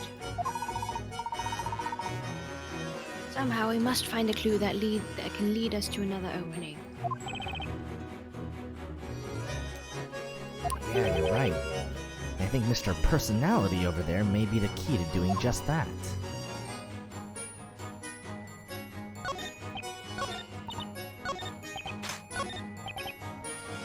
Hold it! Objection!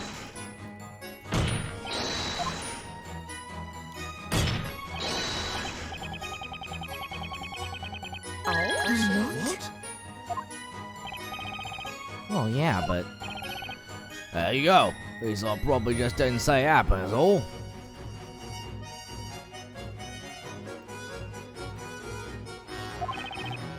Never question a witness, that's what me pappy always said.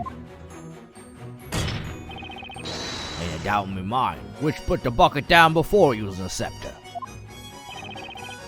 If that is indeed accurate, then it would seem we may have found our truth.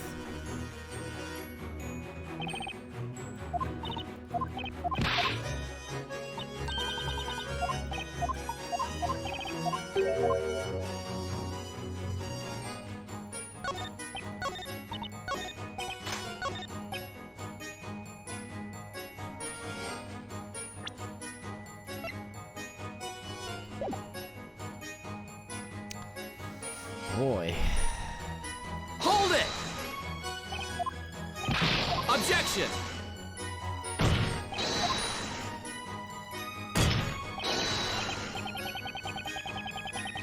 What? Hang on!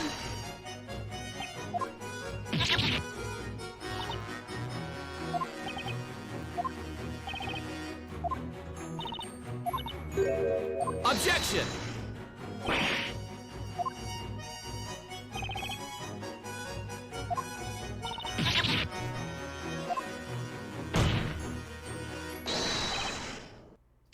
Objection!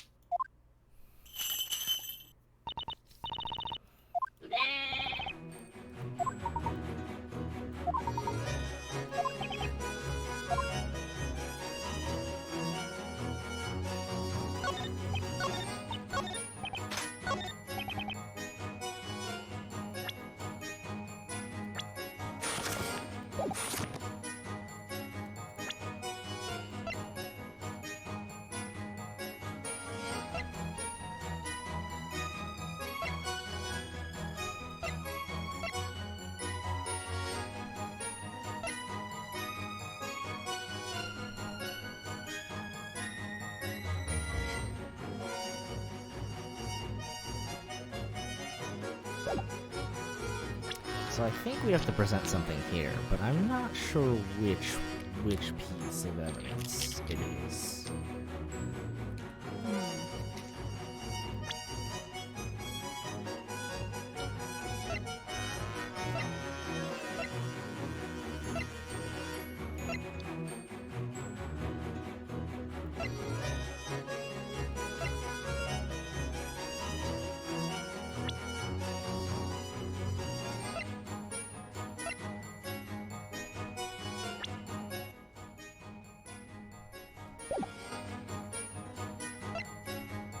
Put the bucket down and picked up the witch stick. Where was that? I'm just reading what the guys. Causes anything the caster touches to vanish from sight. Simply chant mirror to make it reappear. Requires an incantation and scepter to cast. Summons a circle of flame within 1 meter. Within a 1 meter radius of the caster. Okay.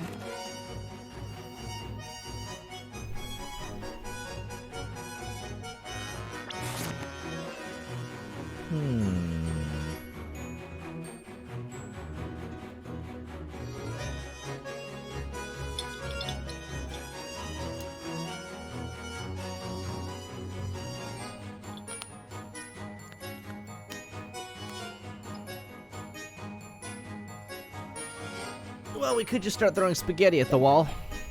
Uh-oh.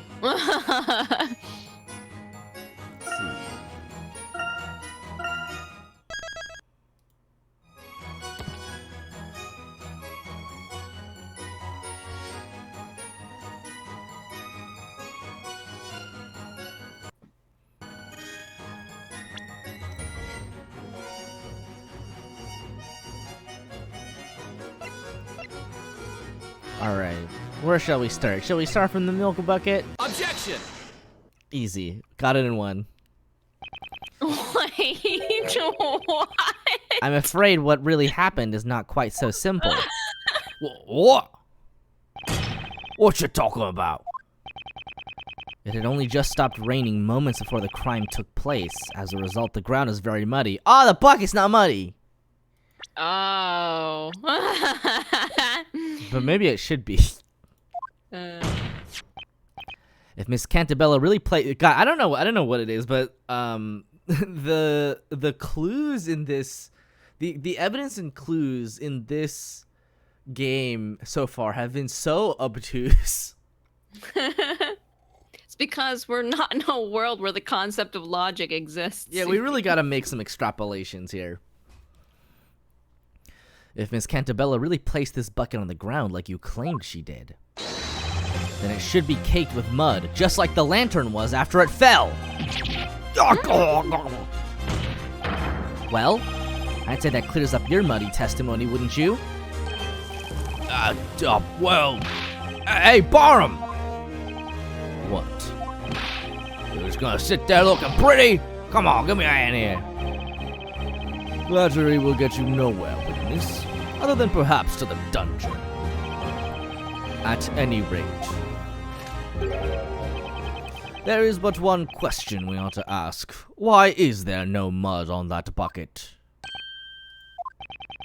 To the witness with the goat, may I ask you a question? Huh? Are you talking to us?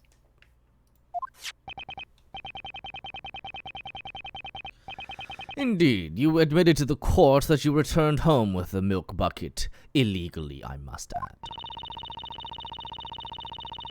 My, oh my. Such harsh words, Inquisitor. When you took the bucket home, you must have simply wiped the mud from the bucket. Is that correct?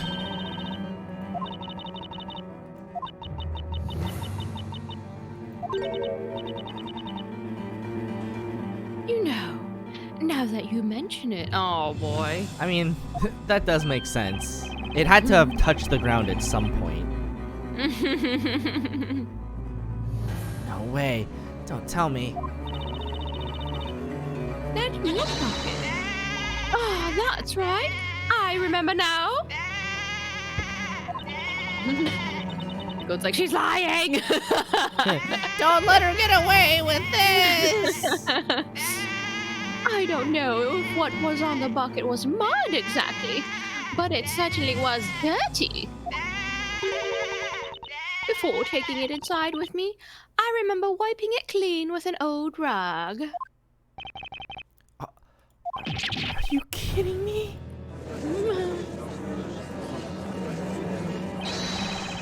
Exceptional work, Inquisitor Bond. Right. It all makes perfect sense. See, we were right all along, weren't we, Inquisitor Barnum? I knew that sword wasn't just for show on him. You sliced his argument in two. Objection! Witness, Miss Mary. What is it?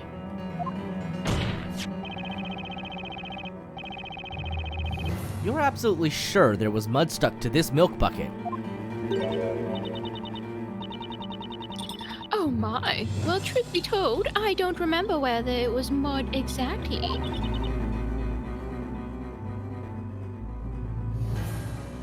But I do remember cleaning the bucket off when I got home. Anything for the milk. Ugh.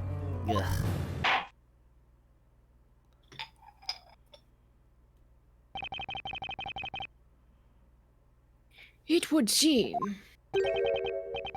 the defense has failed to disprove the witness's claims. Of that, we can be quite certain.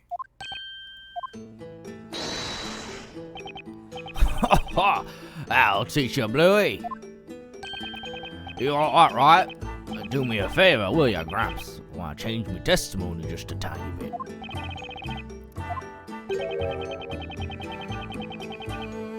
I will allow it, only if the witness refrains from name-calling in the future. You got it, great, my lord. Well, all this court mumbo jumbo has left me thirsty than a dog in a desert. Jesus, man. Oh my god. Oh, look, he's going. He's still going.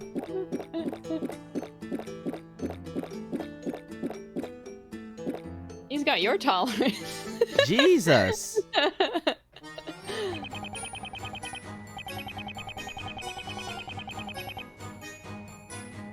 That wish it was on a stick.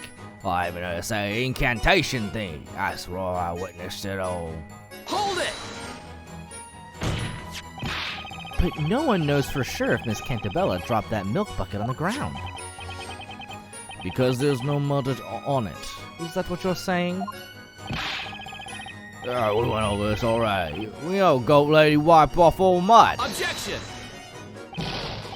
However, Miss Mary doesn't clearly remember whether or not it was mud that was stuck on the bucket. We really don't remember. But maybe. I guess maybe there was mud on it. I mean, she couldn't hold the scepter without putting the bucket on the ground. Miss Mary, please give a definitive answer. You all done, Bluey? Talk all you want, 'cause I ain't gonna help, you see. The 5 of us, we saw what that witch went and did. We saw clear as day. Hang on! Excuse me, mister? Earth to Gramps. Defender, when you say Gramps, might you, by any chance, be referring to me? No, of course not, Your Honor. Mr. Wordsmith, are you listening? He is spinning to winning. I heard you quite clearly the first time, young man. These ears hear all, the crackling of the fire, the whispering of the crowd, and now your voice. If that's the case, then allow me to ask you a question. You were clearly deep in thought just now. Do you have something to say about this man's testimony? Indeed so. I felt something was amiss. However, what that means, I cannot say. Amiss? Witness, could you tell us what precisely was amiss with this third-rate testimony from this third-rate witness? Get him. Wow. What is this? What is this third-rate deck from a fourth-rate duelist? What a burn, Barnum. 5 heads are better than 1. 10 eyeballs are better than 2. As I listened to this man's testimony, I could not help but become aware of something most odd. Tonight, when the crime occurred, we all made haste to that terrible scene. The delicious scent of mid-evening dinner permeated through the air. The shadows of those present cast through the dim light. And yet, there were but 4 figures standing in that vicinity, myself included. 4... Hold on a second. You're saying that there were only 4 witnesses at the crime scene tonight? These eyes may be old, but they know what they saw. Is something the matter, Miss Mary? No, it's just that Snowy and I are trying to remember what happened at the time.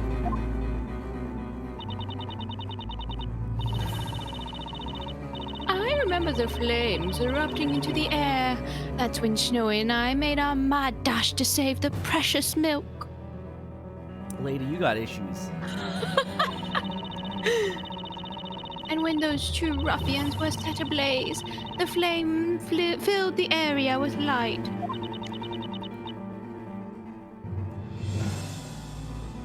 In that sudden flash of light, we could see that there were other people around besides ourselves. And that's when I saw them. The other people that scrambled to the scene along with us.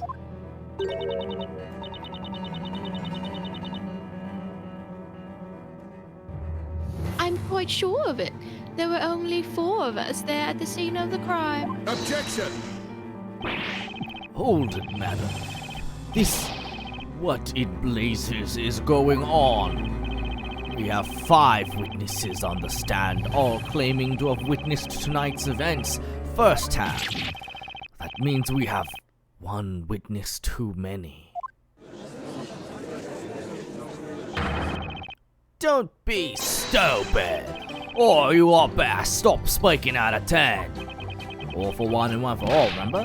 We all promised to take this witch down together, didn't we?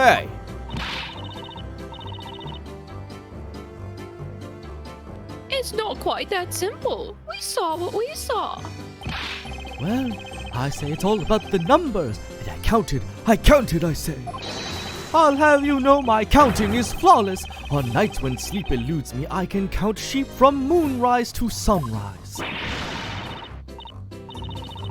4 witnesses, 5 witnesses. What difference does it make? Things all started getting muddled when you showed up. What? You saying it's my fault? Oh, was that you fool? Didn't I just finish saying that? My testimony is as strong as steel, even if it's not completely stainless. Order! Order! I said order! What is going on here? You claim the number of witnesses does not add up? I have never paid witness to such an outrageous conflict. Yeah, I'm waiting. There is but one answer to this puzzle. A single possibility. What do you mean? Without a doubt, magic must have been used at the scene of the crime. Furthermore, it would indeed appear that there were only 4 witnesses present at the scene. And yet, currently, we are faced with 5 witnesses testifying to the court.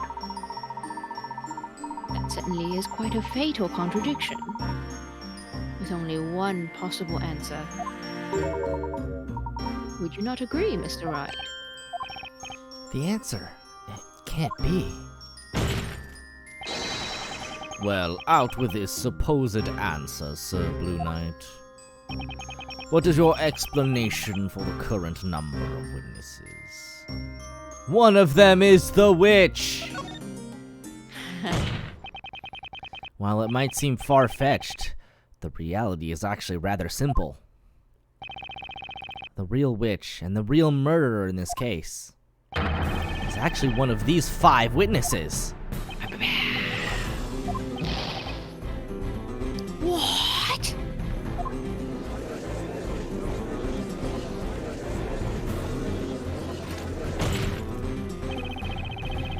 You're telling us that the witch is amongst us? Among us. You're telling us that the witch is among us? What utter rubbish. There is no possible way that such a claim could be true. That's right. You got a lot of nerve accusing one of us of being a witch. We have told you nothing but the truth. Yet you still have the gall to bat around such an outrageous accusation.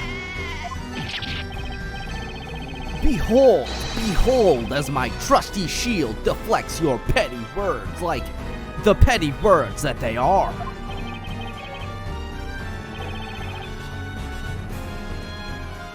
Inquisitor Bard. Yes, my lord.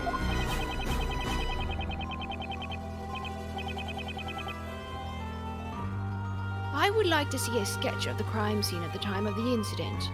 Do you have one in your possession? Yes, certainly, my lord.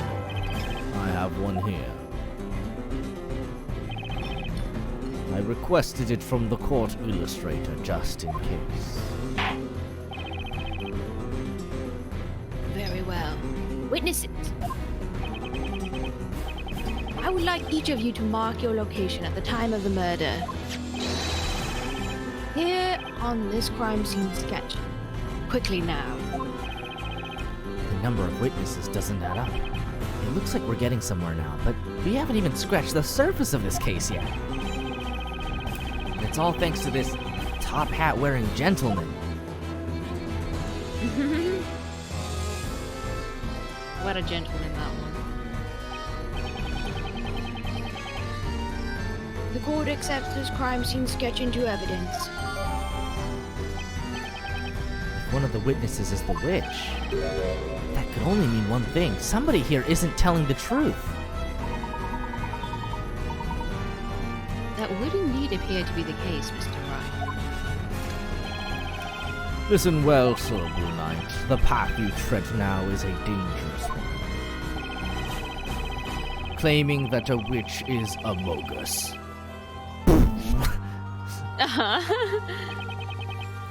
is a serious accusation. Should it prove to be a false one, Oh my god. you will Alright. find yourself at the other end of my sword. Do I make myself clear? Okay. Huh? But that wasn't so much my suggestion. I mean, the gentleman here with the lovely top hat was the one who urged me to say it. It is Don't the throw it same under the thing. Phoenix, you gotta take things in your own hands sometimes, man. Layton's like, huh? What are you talking about? It is the same thing, Sir Blue Knight. Indeed, it is the same thing, Sir Baker. It is the same thing, Mr. Wright. Oh boy! Now, ready your sword. Ready? Are you listening? You claim the witch is not the accused, and that someone else at the crime scene was the true culprit. If what you say is true, then surely you can tell the court exactly where this person was at the time of the crime, can you not? Come now, Sir Blue Knight. Only you can enlighten us as to who this real witch actually is. Sir Doughy Defender. That's us. Show us where the map. Where's the witch? I mean, there's the two people here. So one of these people's lying. Yeah, because they're what? She's saying that she didn't see the guy, right? Or she was. Oh, I actually don't remember.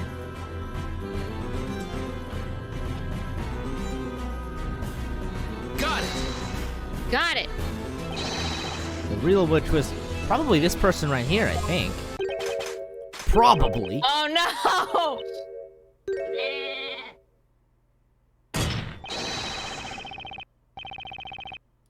Yikes.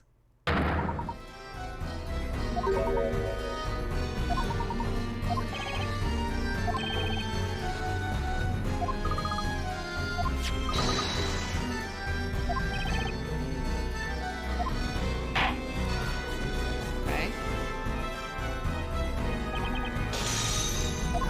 Bam.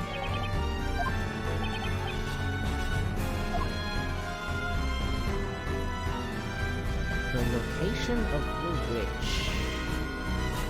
One of them's lying. One of them is lying. They also said to check the Grand Grimoire. Well, so it has, the spell has to be cast within a meter. But I don't know what the fucking scale of this shit is. Maybe.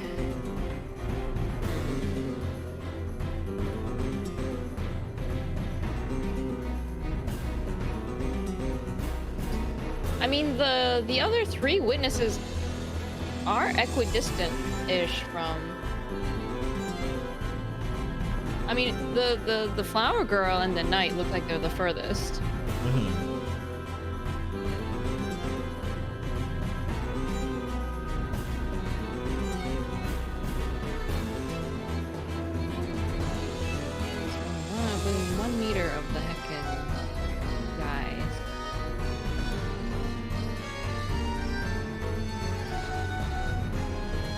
you already chose the flower girl, and that was wrong.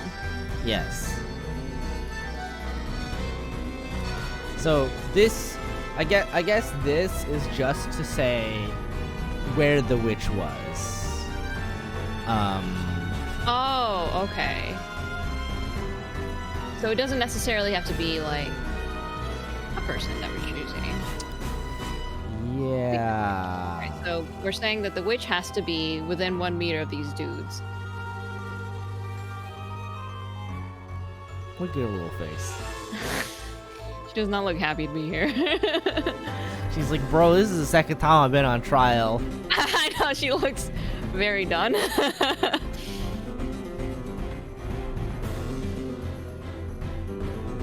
Yeah, I'm not sure where to put the magnifying glass if it's a 1 meter radius.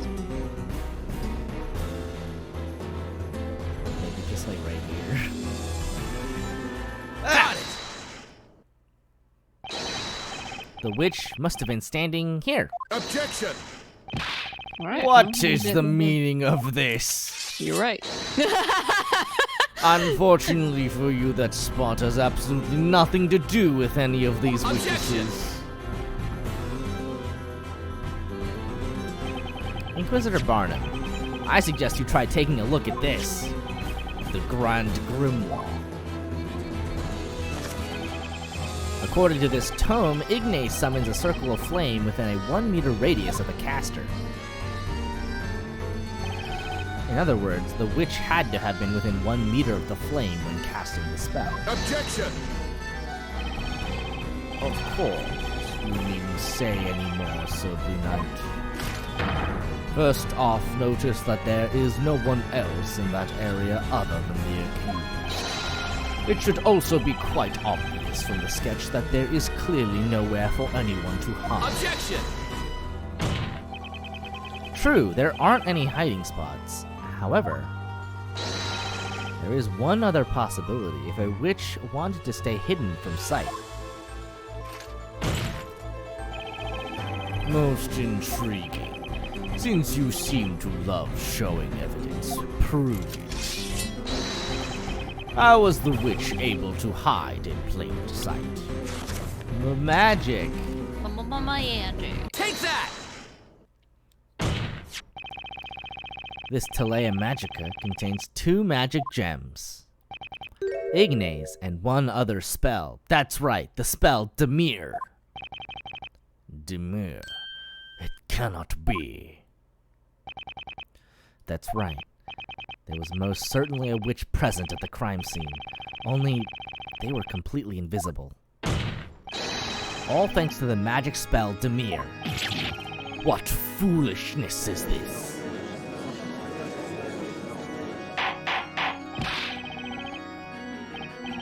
Order! Order in the court! Defender, what are you getting at?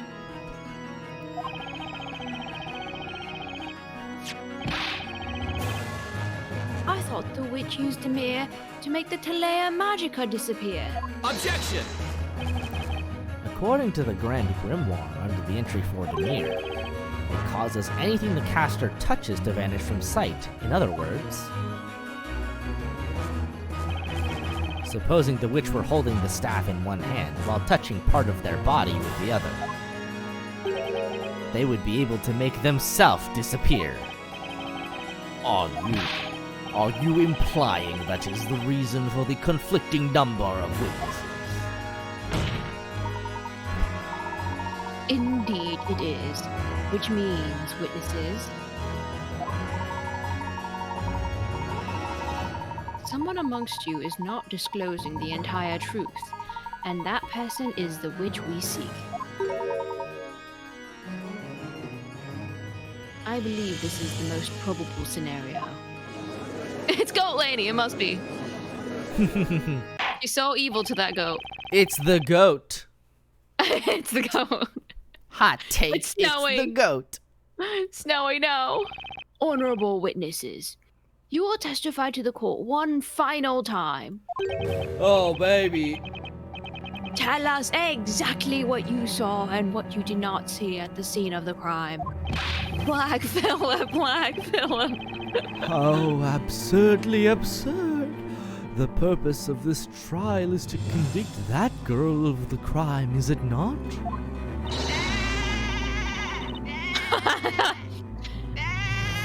That's right. We are not witches. Please help me! Unhand that goat, witness. Witnesses, I ask that you listen. There is a witch mingling among you. That's right. I'm afraid you are all no longer brothers in arms. Ooh, Leighton pulling out the sow confusion amongst your enemies tactic. Love that. The true opponent here is within your own group. The real witch is one of these 5 witnesses, huh? Fine by me. Time to put an end to this trial.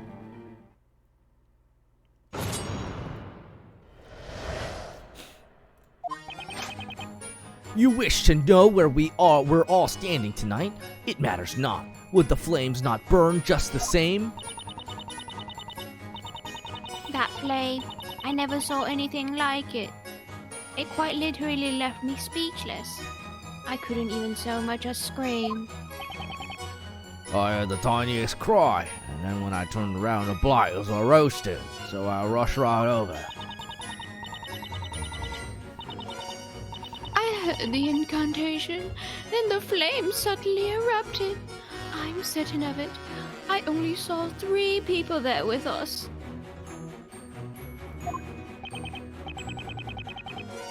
As I said, there were only 3 others present, like that man there, who was stumbling around like a newborn calf.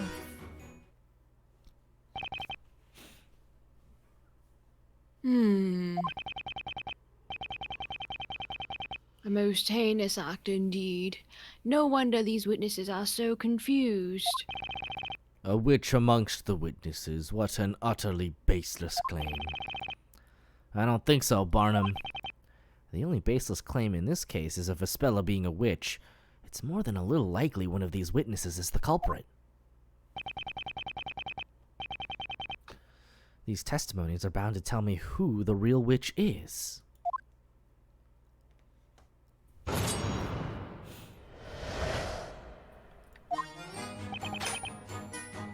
Hold it! In other words, you're not exactly sure what happened tonight, is that right? Defender, I fought with burning vigor this night. Do not belittle my efforts. Right. A knight does not just run away at the mere sight of fire. Ha! No one even said anything about running away. If I may be perfectly straight with you, the pillar of fire illuminated the area as it rose high into the air. There by the fire was the witch, and excluding the 2 unfortunate knaves, I counted 3 others at the scene. Hang on! Excuse me, Miss Kira?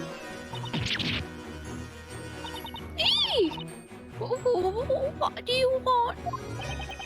You look like you had something to say about the testimony just now. Well, it was about the number of people at the crime scene. Have you ever played the Daisy Petal game?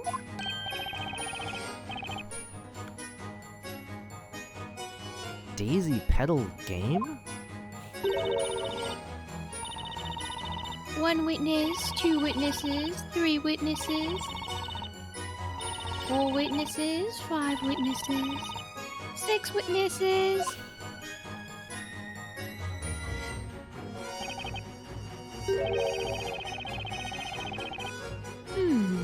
What an adorable game.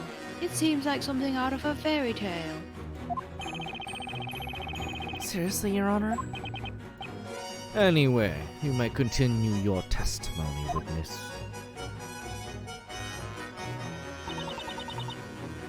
Hold it! It must have been pretty terrifying, huh? Yes, it's the kind of thing you only read about in books. The moment that pillar of fire erupted, I could feel my throat tightening up. It was so difficult to breathe, I couldn't even manage so much as a scream. Quite. After all, the flames engulfed the scene in the blink of an eye. Yes, I'm sorry. That's why I can't really remember.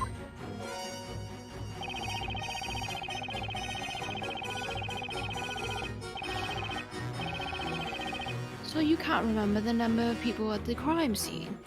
Naturally, that's understandable, witness. That's also why I was a little late getting to the scene compared to the others.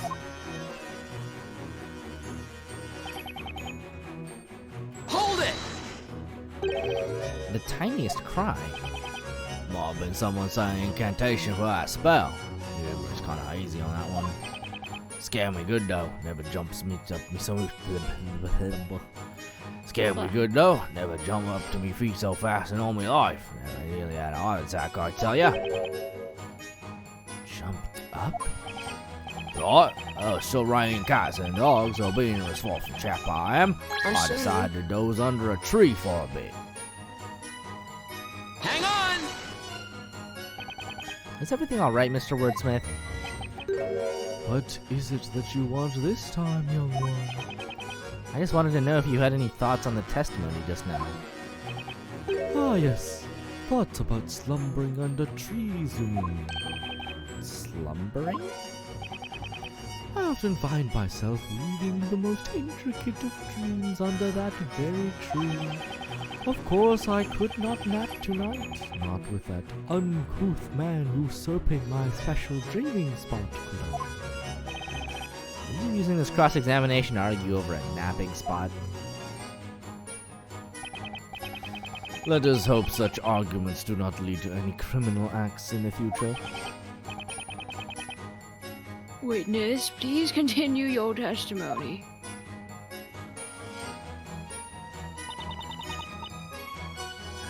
Hold it! Are you absolutely certain? Well, I believe so. But then, when you think about it, can anyone really be absolutely certain of anything? It worries me that you're saying that in the middle of a cross-examination. I believe the witness means that there is no way she can be certain whether there were 4 witnesses or 5 at the crime scene. Anyhow, there was a matter of great importance that Snowy and I had to attend to. Oh, you must mean... That's right, the milk! If any soot had gotten into that milk, it would be the tragedy to end all tragedies. Hang on! Could I stop you there, mister? Mister! Ah! Whoa! Tone down that volume, Bluey. That's my line. Does anything come to mind regarding Miss Mary's testimony? That won't really. Nothing important anyways. Besides, I think this old lady is full of it. Huh? I'm talking about the milk, man, the milk! You'll know the second you try stuff. Ain't nothing to write home about, let me tell ya.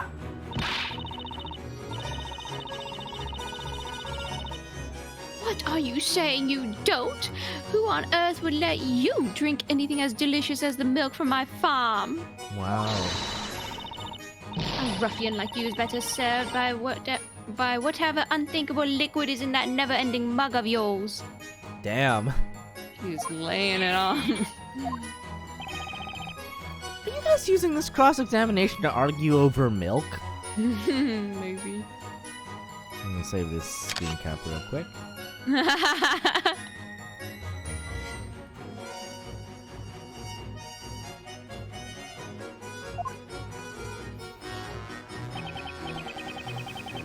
Let us hope such arguments do not lead to any criminal acts in the future. Arguing over spilled milk. Hold it! So, including yourself, there were a total of 4 witnesses at the crime scene, correct? That is how it has come to pass. By the way, what do you mean by stumbling around like a newborn calf? Yes, there was a man as inebriated as he was loud. Quite the humorous sight it was, I dare say. You must mean the witness permanently glued to his cup of whatever it is he's drinking. When I saw the flames rise up into the sky, I wondered to myself, my word, whatever could that be? However, I could not simply walk over to check. My knees were a bit weak from shock, you see. That's when the wobbly-legged gentleman came running over. Hang on!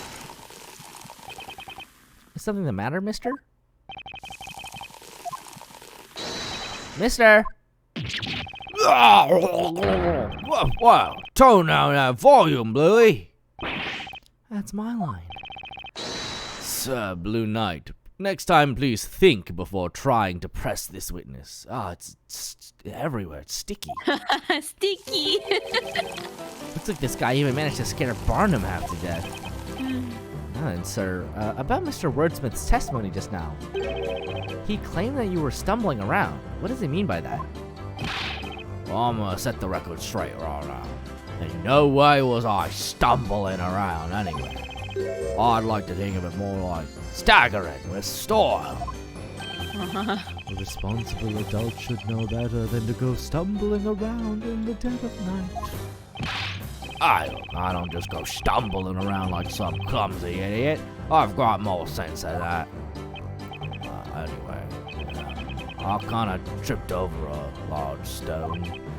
I mean, you don't exactly see what's on the ground in front of you when you are running a full pelt, right? So, you say I put my life out on the line, proving that you really need to watch where you're going, where you run. How courageous of you. Someone give this guy a medal. Lord, this testimony is a meaningless waste of everyone's time. Well, Defender, is there a point to this particular line of questioning? Is there anything worth pursuing here? What should I do? In for a penny. The witness stated earlier that he tripped over a large stone.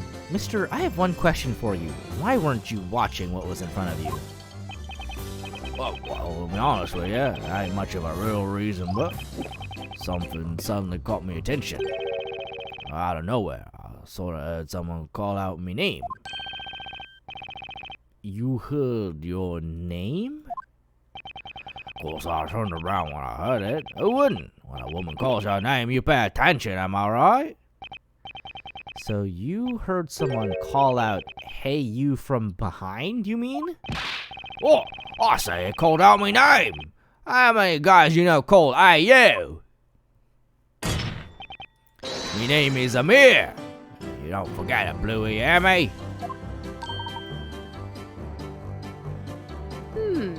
I must say, this gentleman really does not strike me as an emir. You know, Professor, it's not a very memorable name, huh? That's harsh.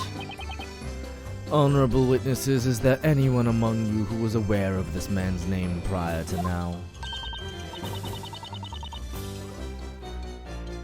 Not at all. He's always just been Mister to me. A knight's name is only as good as the name of the sword he carries. It is the first I have heard of this. I dare say I did not expect his name to be one such as Amir. I'm sorry, but I didn't know his name either. I only remember the names of my most loyal customers. Okay, it looks like absolutely no one knew this witness's name. Well, it ain't really much of a surprise to me, but seriously, I definitely heard someone call my name. When you get to be my age. really start to wonder when you'll find that true love, you know. I thought that pretty voice tonight might have been me sweetie.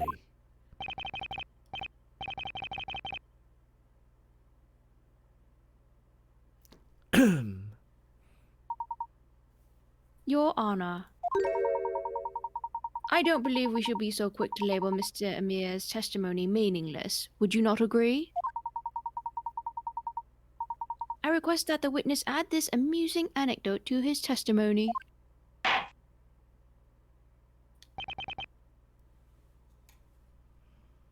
Understood. Witness, amend your testimony, but please reflect only the important points of your story. I'm telling you, I had someone call me name and was looking around trying to find him.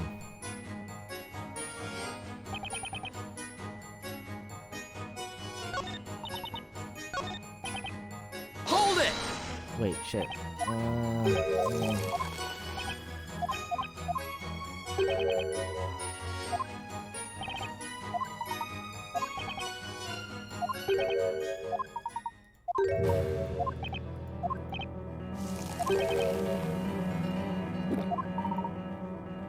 Objection!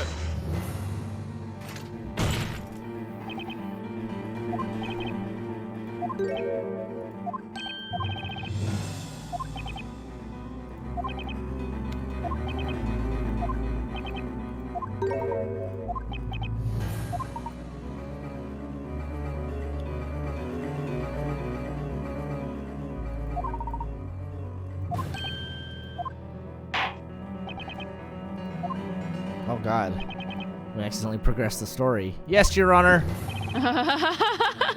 The defense finds that the witness's testimony... Your Honor, the defense believes there is a huge contradiction in the witness's testimony. Objection! Bro, he starts from like that football position. He like launches that fist. What is this? You must be an even bigger fool than I thought, Sir Blue Knight. You really do not possess even a sliver of common sense, do you? Objection! What a noble objection. If I may interrupt for just a moment, Inquisitor Barnum. Allow me to ask you this. What need is there for common sense in a world that forgoes using it? Accordingly, I must humbly ask that you discard such a manner of thinking. Whatever do you mean? You have my utmost thanks for placing your trust in me, Mr. Wright. Let us discuss the one remaining weapon in this cross-examination. Remaining weapon? This trial has taught us a valuable new technique to be used in the courtroom, has it not? You mean questioning, right, Professor? Indeed it is, Luke. Each of the witnesses in this trial has given their own account of what occurred. Therefore, whenever one witness has testified, the other remaining witnesses have listened. That gives me an idea. In addition to catching a witness off guard and questioning them about another's testimony, there is one more thing. There's something else we can get from the 5-person cross-examination. That's right, of course. Indeed, Mr. Wright. Contradictions. Should one witness's testimony differ from another's testimony, then I suppose that in itself can also be considered a contradiction, can it not? Testimony contradicting testimony. I never would have thought of that until now. Enough, Sir Blue Knight. Are you prepared to present to the court evidence proving the contradiction within this witness's testimony? The witness's testimony does not contradict any evidence. It contradicts a testimony. What are you talking about? This time, Mr. Wright. Have a look at the touchscreen, quick! Ah! There you will see the testimony of the witness in question, as well as those of other witnesses. Keep your eyes peeled and identify the contradicting testimony. All right, let's give this another shot, Nick. And make sure you don't forget to take a look at the court record, too.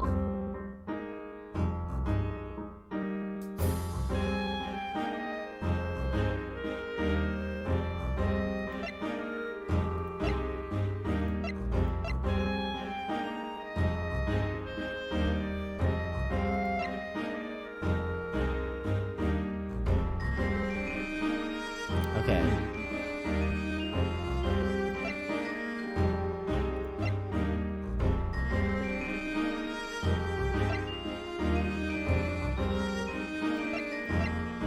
Okay, so that guy corroborates the fact that drunk guy was there. Yeah, but he, then- but he doesn't mention anything about anybody behind him, right? There were only 3 others present, like that man's there who was someone around like a newborn calf. Okay. And then lady here. And the flame suddenly erupted. Saw 3 people. Left me speechless, not scream. Should nowhere else stated matters not, but the flames not burn just the same. So let's try. Here, let's just I'll meet you behind. I'll pop a little save state here. Objection! Objection.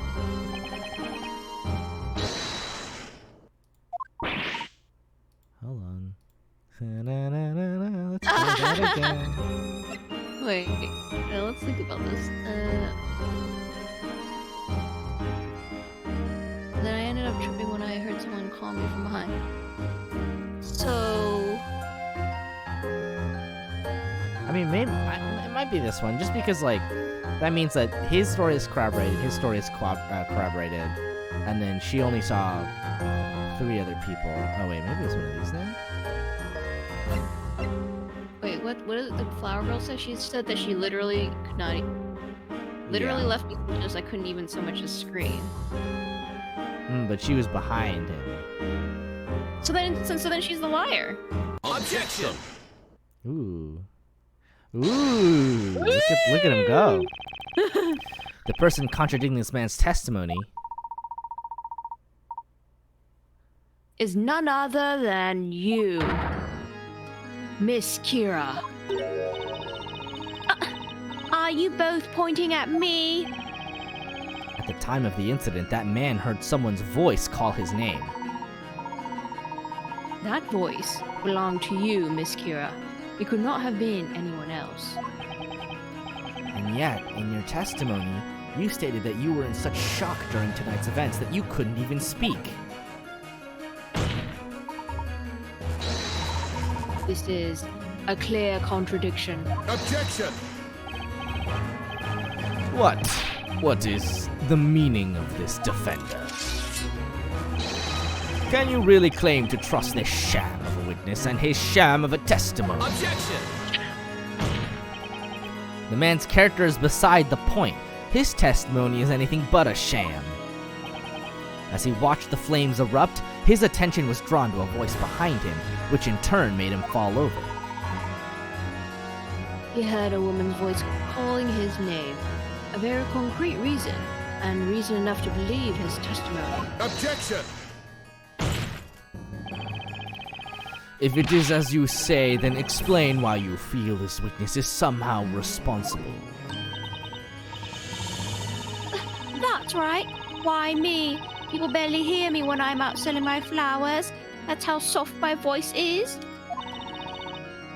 And besides, there was another woman at the scene, wasn't there?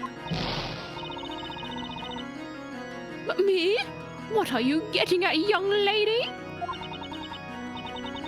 Do you honestly think a woman my age would be out late at night in the forest, flirting with questionable men? Besides, I didn't even know this pathetic man's name. How could I have called out to him? Oh my god, dude, I'm sorry. You're getting Wow, roasted. he's getting fucking destroyed. Neither did I. And even if I did know his name, do you really think he's the kind of guy any self-respecting girl would want? Come on, ladies. I'm standing right here, you know.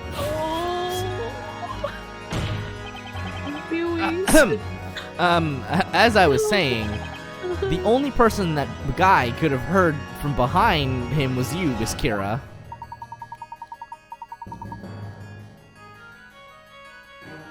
The defense wishes to present evidence to prove this claim.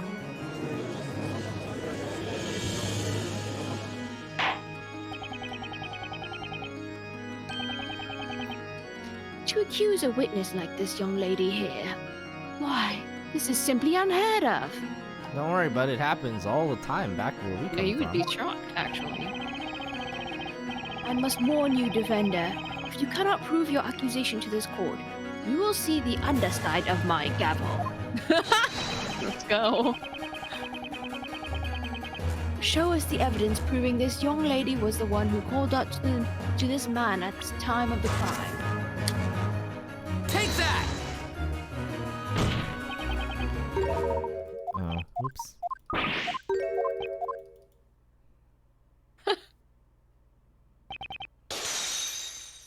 Ow, my body.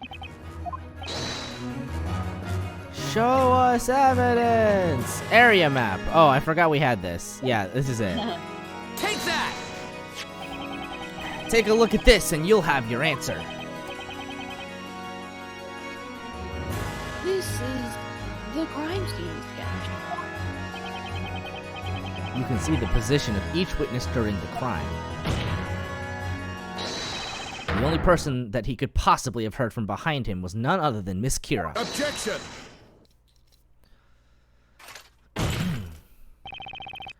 Listen here, Sir Blue Knight. I will only tell you this one more time. A sham of a witness yields only a sham of a testimony. That is all there is to it. Did you in fact see this flower girl's face? You know, now you mention it. Since I'd fallen down and all, I don't think I saw her face. Okay, but you heard her voice, right? Well, I think the voice came out of nowhere. It was kind of high-pitched. I guess it kind of sounded like her, but I can't say whether or not it was this girl's voice. And there you have it, Sir Blue Knight. Such a pity. Huh? My lord, it is clear that this defense's claim is nothing but a pointless waste of the court's time. I recommend you deliver unto them a penalty befitting such behavior. Indeed, Inquisitor. Ready yourself, defender.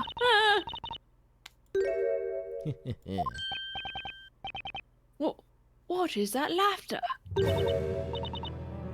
Pardon me, my lord. It looks like you finally arrived at a decision. That means this has nothing to do with me. Isn't that right, Inquisitor Barnum? What are you saying? I'm saying that it's time for me to stop peddling testimony and peddling flowers. I mean, look at all of these flowers left over. It's going to take until sunrise to sell them all if I stay here any longer.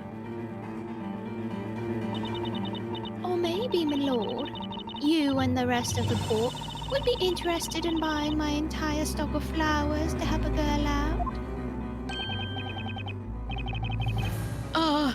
No, I don't think. I mean, Then it's settled. Now, if you'll excuse me, my apologies for the interruption. Understood. The court will dismiss the witness. Well, Miss Kira, it would seem you are beginning to show the court your true colors. Oh? Whatever do you mean? Okay then, everyone, it looks like that's that. Hold it! Wait, you can't leave yet. The cross-examination isn't over. Now that's funny. You say it isn't over, and yet the rest of the court seems to think otherwise. Isn't that right, Inquisitor Barnum? The Inquisition maintains that the real witch is the accused Espella Cantabella. This girl is nothing more than a witness. As such, the court cannot force her to stay against her will. This is bad. If they let her walk out now... Nick, do you think she could be... the real witch. You really like throwing around accusations, don't you, Sir Defender? Let me spell it out for you one last time, so even you can understand. I didn't know this man's name at all before today. I still don't remember it. So how could I have called out to him? Do you get it now? Don't forget to buy some flowers on your way home, everyone! Hold it.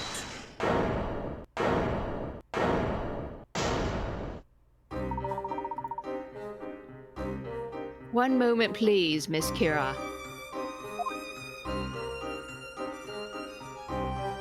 I'd almost faded off too. Is there something else you wanted? You don't seem to realize what you just let slip. What are you talking about? This man testified that he heard his name called at the crime scene. However, you had no knowledge of his name at the time. Is that correct? That's right. This weirdo is just imagining things. Like I said, I've already forgotten his name, even though he told it to us earlier. There is just one problem, Miss Kira. Namely, what the voice he heard tonight was actually saying. Huh? What do you mean? That's obvious. It was a name, wasn't it? Now, what was that name again? I'm still here, you know? You're saying that this man heard tonight wasn't a name, but rather something else entirely. Indeed I am, Inquisitor Barnum. Something else. Aha! There's only one other thing it could be. It's a stretch, but the possibility is there. That's right, Mr. Wright. That single possibility is the key to solving this mystery.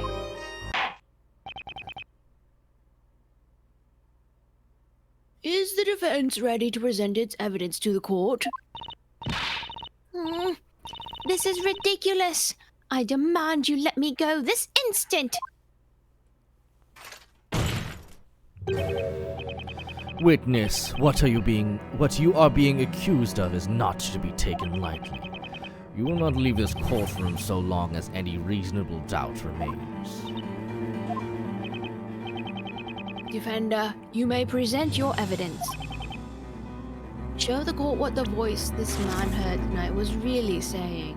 Take that! Excuse me, mister. I'm sorry, what's your name again? You've, got a name that no one seems to be able to remember for some reason. Hi, it's Amir! Me name is Amir! Darn it, how many times do I gotta say it? It's already gone. It's already slipped out of my brain. No matter the number of times you say it, you do not look like an Amir. Again, I only remember my most loyal customers' names. And he doesn't look like he could afford even a single daisy. Come on, guys. Stop kicking a guy when he's down. Mr. Amir, what you heard tonight at the crime scene was not your name. Your name just so happens to sound exactly like a certain other name. Another name? The answer is right here in this tome. I'm talking about Amir. Mir. What he actually heard at the time wasn't his own name. It was the name of a magical incantation. What the?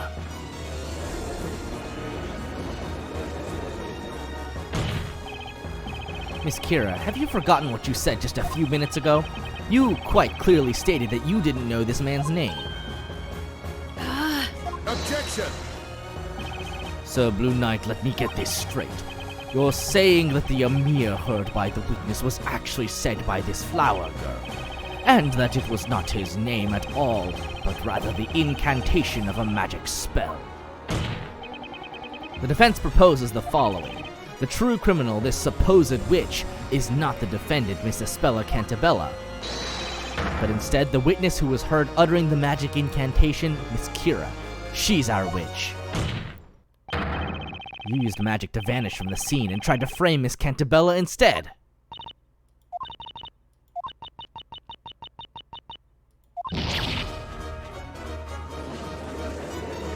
What just happened? Is that girl... Is Espella really not a witch? Unbelievable. I've never heard anything like this. Inquisitor Barnum? Have those two really defeated Inquisitor Barnum? Objection! An impressive display, Sir Blue Knight. It would seem you have finally managed to hone your blade. However, I believe that the blade's edge is already beginning to dull. What do you mean? I'm referring to a contradiction, naturally. Hey, that's my line.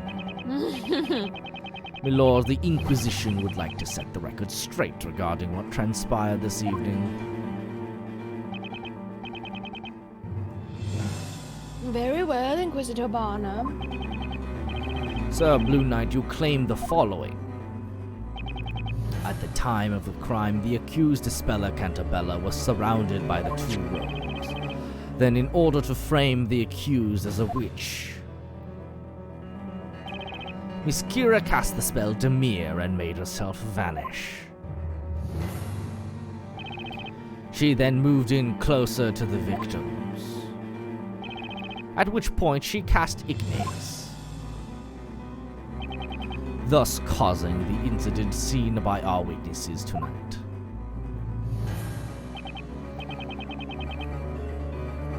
Indeed, that does seem to be the claim. The problem is what happened next. There is a contradiction in the defense's account of Miss Kira's movements. Contradiction in her movements? Allow me to continue. The witnesses have stated that each ventured out towards the crime scene.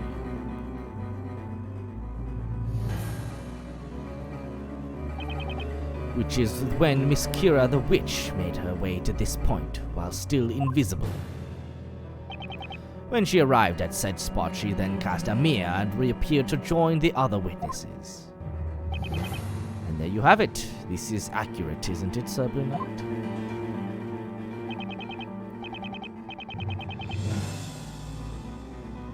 That's correct. Then Mr. Amir heard her call his name. Well, then I have but one question that I would like you to answer. Why would a witch need to do such a thing? What do you mean? Supposing Miss Kira were a witch, surely she would not have made the conscious decision to reappear when she did. One would imagine she would remain hidden and flee the crime scene. Quite right. That's what I'd do if I was a witch. Given that point, there would be no viable reason for her to recite the incantation. In other words. It is inconceivable that this flower seller, Miss Kira, could be a witch.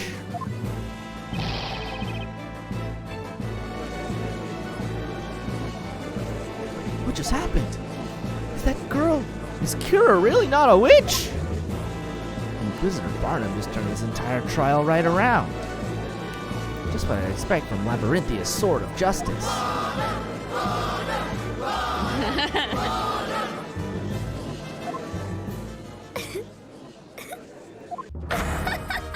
Oh dear. Oh my. Here we go. Look at bro, she having a breakdown. That's right! You all heard it! It's just as Inquisitor Barnum said! Jesus Me, Christ. a witch! The idea is laughable! Good God. Not good. She's completely bounced back onto her feet. I don't know if I would say that. Ooh, we were so close, too. I can't believe Inquisitor Barnum. Can't you see it? You just have to take one good look at her. It's obvious she's the real witch here. Look at her face. Remember, Mr. Wright, at times like this, cool head will prevail. Mr. Layton. I'm sure you've had to fight your way out of circumstances such as these many times before. The situation is no different. As a defense attorney, what would you usually do at such a time? What I usually do? Of course. There's only one thing that can get me out of a situation like this. I've got to flip this case on its head and think outside the box.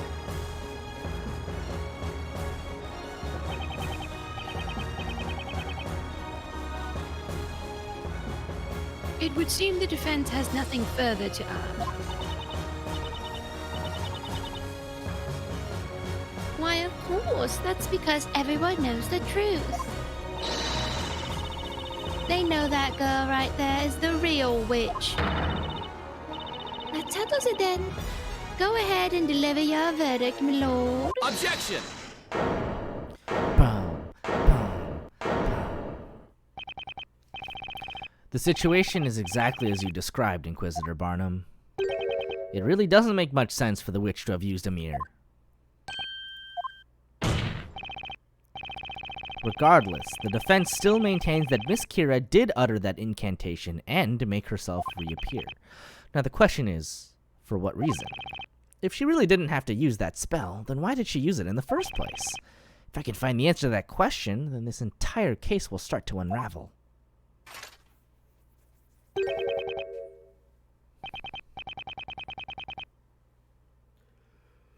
Most fascinating. Very well, allow us to hear this theory of yours. Tell the court why it was necessary for the witch to appear at the crime scene. Well, we're still in the game. Once we eliminate the impossible, whatever remains must be the truth. Shout out to Sherlock Holmes. The Sherlock Holmes, you mean? No, it's Sherlock Holmes now. We're free from the Doyle estate. Are we? Yeah, he's public who's he what's it's now. Wow. Yeah. Well, Sherlock will always remain a special place in my heart. The reason Miss Kira reappeared at the scene of the crime was Sherlock greater than Sherlock. Yeah. Obvi. Real reason Miss Kira appeared at the weekly scene reappeared at the scene. the answer is obvious. She must have wanted to become a witness herself. Objection!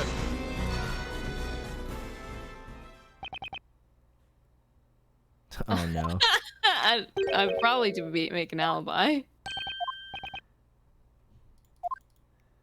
Yeah, it probably is. Same diff. Just give me the penalty. Our shields, no.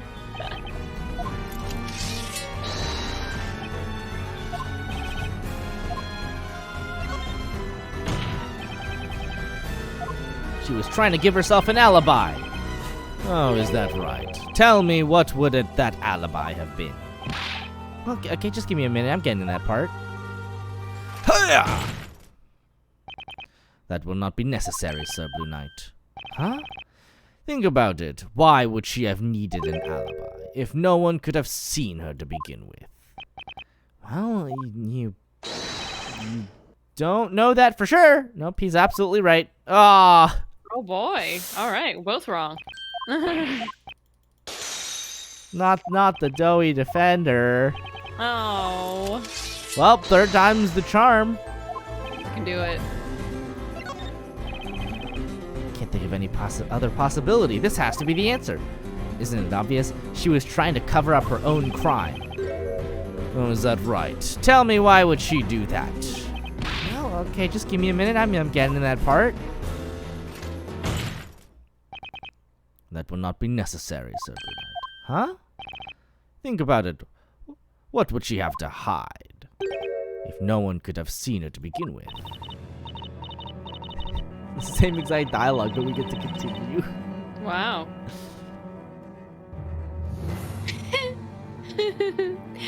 You heard the good Inquisitor. No matter how you look at it, there'd be no reason for me to reappear. Assuming I was the criminal, that is. Objection. I love his very calm objection. He's ballin'. Pardon the interruption, but that's not necessarily the case. Mr. Layton. Explain yourself, Sir Top Hat. You have stated that Miss Kira had no reason to reappear. However, the situation changed and it became necessary for her to show herself. Isn't that right, Miss Kira? Huh?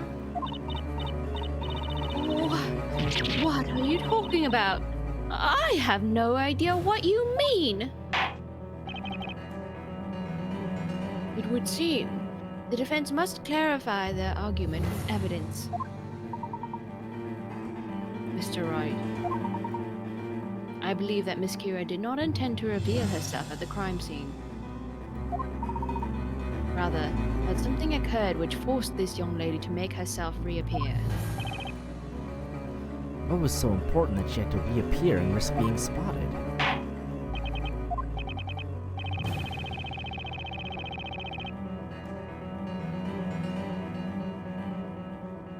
Tell the court why it would have been necessary for the witch to appear at the crime scene. The glasses? Question mark? Let's just drop a save state. Milk! Glasses! Take that! Yep, there we go. Miss Kira, you usually wear glasses, is that correct? Huh? Oh my god. It's like I already told you. I lost my glasses a few days ago. Are you absolutely sure about that? Or did you not, in fact, lose them tonight during the crime? Of course not. Perhaps you accidentally dropped them while you were committing the crime. Then, as you were attempting to make your escape, you noticed they were gone.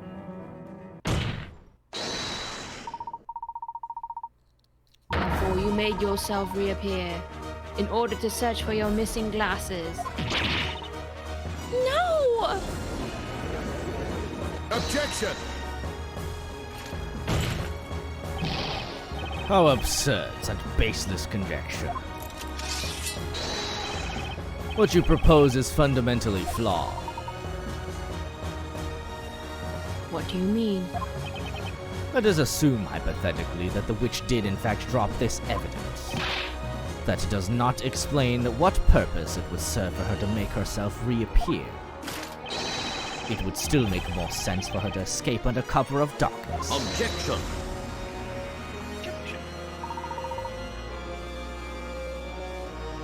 Unfortunately, Inquisitor Barnum, such a plan was simply not possible. What? Mr. Wright, you understand what I'm suggesting? Yes. He means the reason Miss Kira made herself reappear at the crime scene. Okay, this is it.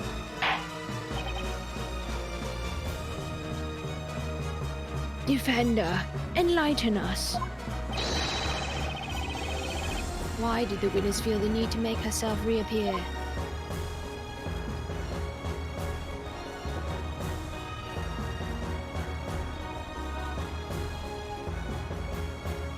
Someone found her glasses. She couldn't find her glasses. She broke her glasses. What if they fell into the milk bucket?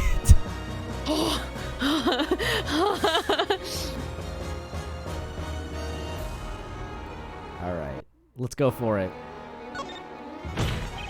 The answer is simple, Your Honor. Someone must have found her glasses. Objection! That's not possible.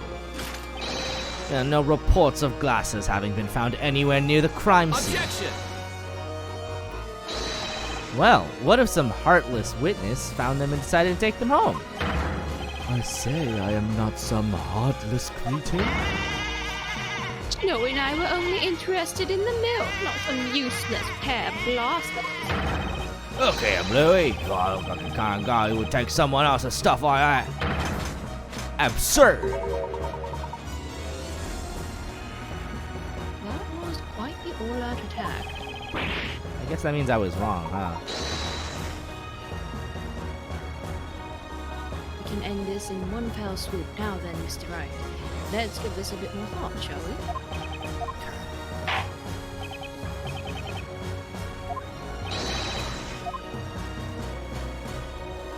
She couldn't find her glasses. She could not find them. If you've noticed, she's still not wearing her glasses right now. Objection! Hold on a moment, Sir Blue Knight. What does that have to do with anything? That's right. It doesn't change a single thing. Objection! That's where you're wrong. In fact, it changes things quite a bit. Tonight, the two victims were engulfed by flames, courtesy of a magic spell. That very instant, 4 witnesses saw the flames erupt at the scene. It was at that point that something you didn't expect occurred. You suddenly lost your glasses. That's right. You were scared that if your glasses were discovered at the scene of the crime, you would be suspected of being a witch. Objection! What foolishness. Even if her glasses were found, she could simply have explained that she dropped them there days before the crime happened. Objection! I'm afraid that is not a possibility, Inquisitor Barnum. What did you say? If you recall, it had been raining quite heavily at the crime scene beforehand. Had she stated that she dropped her glasses before the crime, then naturally, one would expect the glasses to be soaked in water and covered in mud. However, the rain had already stopped at the time the crime itself was committed. In other words, one look at the pair of clean, dry glasses would reveal she had dropped them later, thus implicating her as the witch. No! I should have known. I was perfecting my rainfall rending technique in the forest. And not once during the rainfall did I see that flower maiden traveling along the nearby path. That's not all. God. In order to frame Miss Cantabella as the witch, you need to leave this witch's scepter behind at the scene of the crime. I see. That would be the most definitive evidence that she is the witch. The objective here was to have somebody else discover the staff at the scene. Alas, that person was I. However, No doubt you came to realize that one can deduce which spells were used simply by examining the magic gems on the scepter.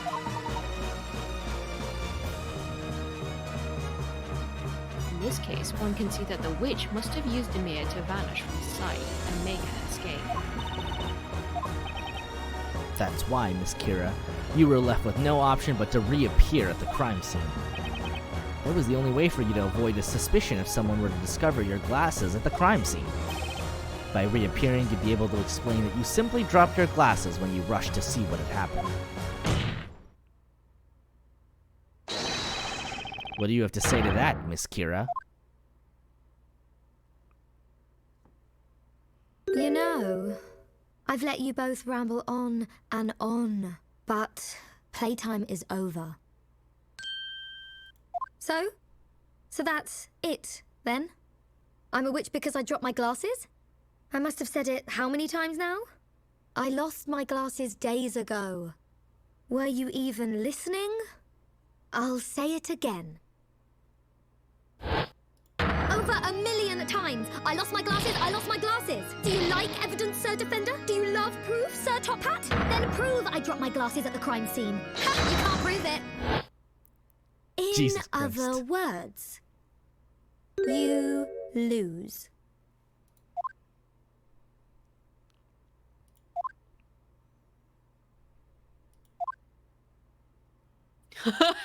Bro, she's going sicko mode. Just like, okay, whatever you say. Follow that up. That is correct. Proving such a thing would indeed be impossible. To prove that the witness dropped her glasses at the crime scene. What say you, Inquisitor Barnum? 'Tis, indeed a question of proof, my lord. No one wants to take this on. These, glasses have been missing from the very beginning. The Knights of the Inquisition found no trace of these glasses anywhere near the crime scene. They're in the milk bucket! Sorry, Cookie. Bro. Therefore, this witness cannot in any way be accused of being a witch. You heard the man. But we were so close. That girl is a witch! Can't anyone else say that? What should we do, Professor? Oh, he smile. Well, it would seem the young lady has finished what she had to say. Wouldn't you agree, Mr. Wright? Yes, it certainly looks that way, Mr. Layton. What the? What's with that face? Do you find something funny here?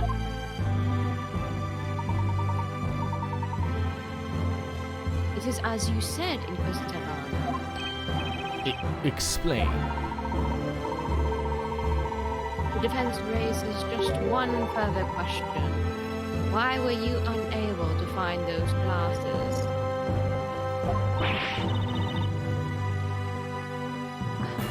What do you mean? You must have searched the area quite thoroughly looking for them. And yet, even now the Knights have been unable to locate those glasses. Cookie, what are you doing?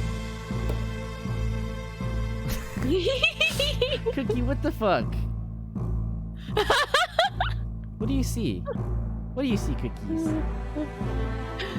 She don't like it, whatever it is. This is one of yours. This is your hair. I think this might be a whisker. What the F? What is that? No! Remove it from my sight! Did you ever wonder why?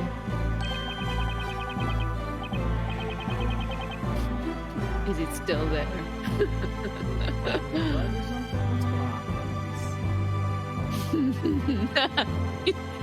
She's so upset.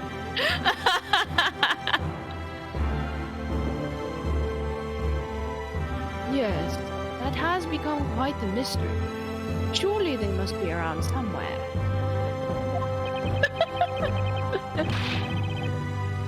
The glasses were lost to the wolves. That is the only explanation. There is still one remaining place that you have not searched tonight. What did you say? The glasses were supposedly not found at the crime scene, leaving only one other possible place. What are you doing? Cookie, that's my Steam Deck. There's nothing wrong with it. That's what you think. It offends me. There's nothing there, Cookies. What is this? You too.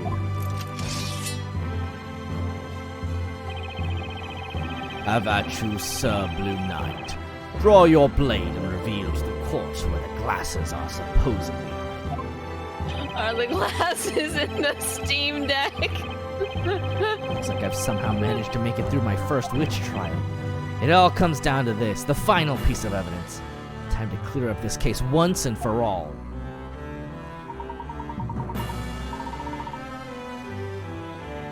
I leave the rest in your capable hands, Mr. Wright.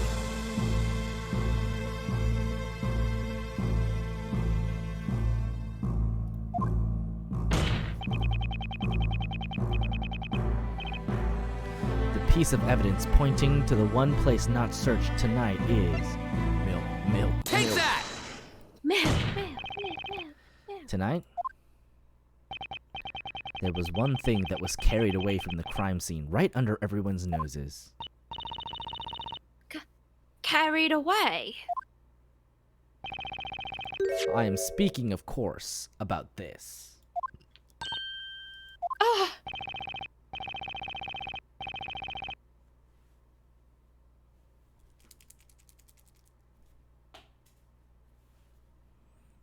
That's the milk bucket that disappeared from the crime scene.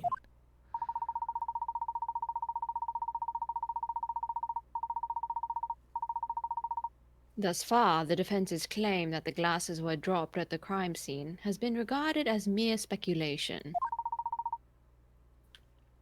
However, if, Miss Kira, we find your glasses within the contents of this milk bucket, then our mere speculation will suddenly become fact.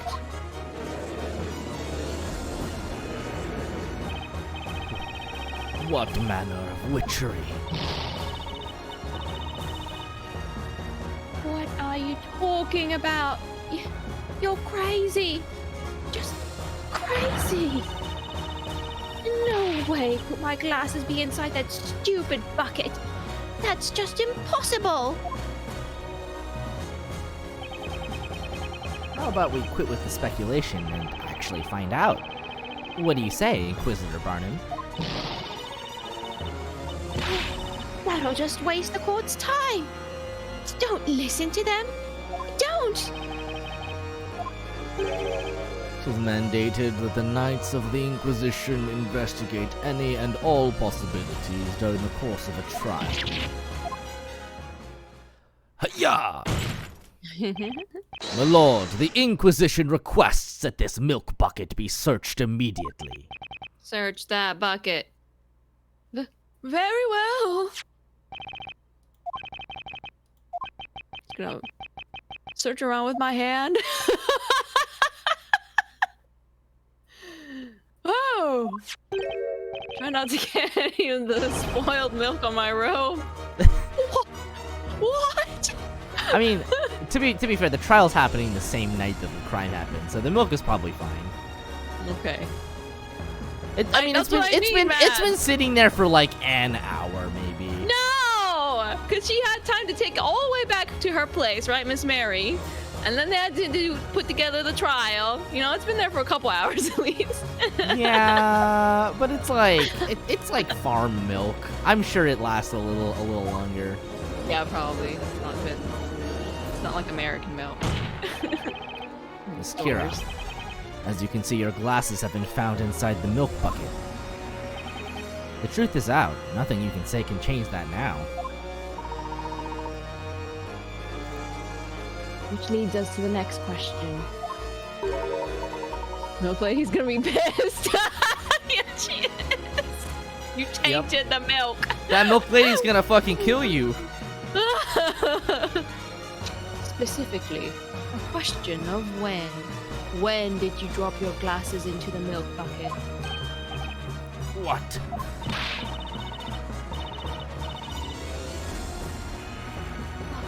Why is this happening? This whole thing is ridiculous. The answer's obvious, isn't it? I dropped it into the milk bucket days ago. I dropped them afterwards, after I ran over to see the fire. I took a tiny peek inside that milk bucket. That's when they fell in. Objection! Don't be stupid, child.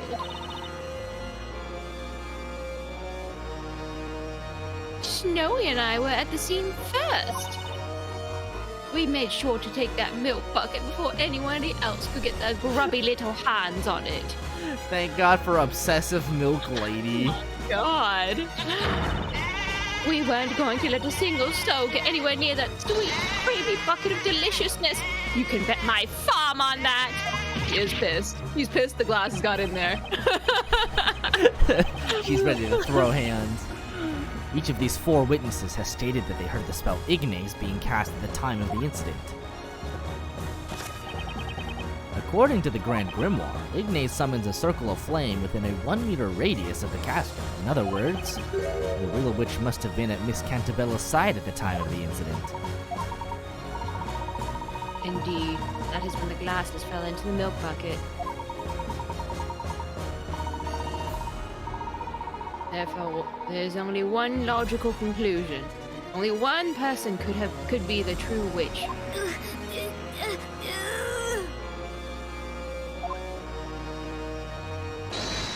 Miss Kira, you are the real witch.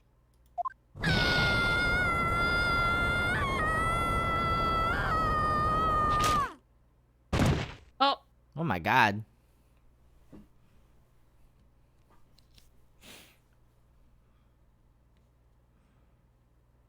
Oh! That was fast. What a very strange trial this has been. From the very beginning, we have all paid witness to a most unusual set of circumstances. A baker turned defender, a surprise extra witness, and now, a not guilty verdict for the accused. Never have I seen such a spectacle.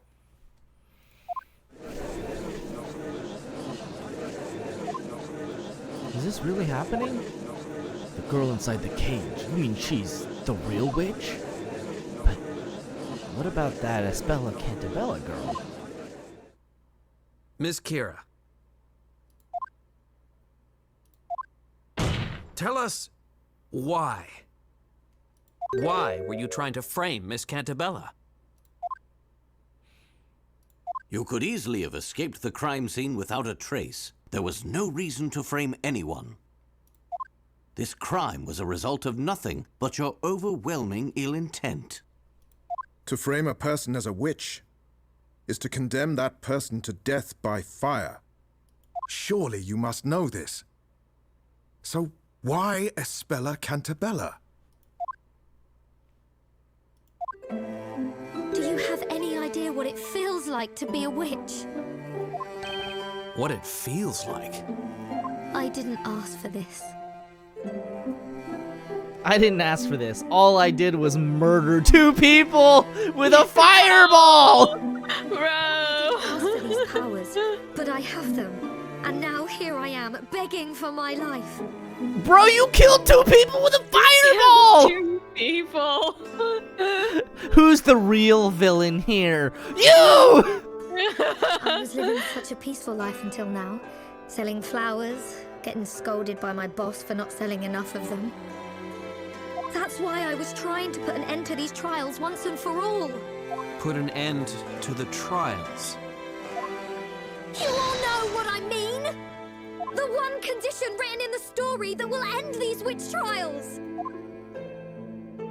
When the great witch Bezella has been put to the flames and vanquished from this world, these trials will come to an end. This was my chance to finally end all this. At least that's what I thought. The sun had begun to set on that lonely forest path, and there wasn't a soul in sight. I always carried my hidden Telea Magica with me in case of a moment like this. How? How? I guess it was invisible. I used my magic to expose that girl for what she really is.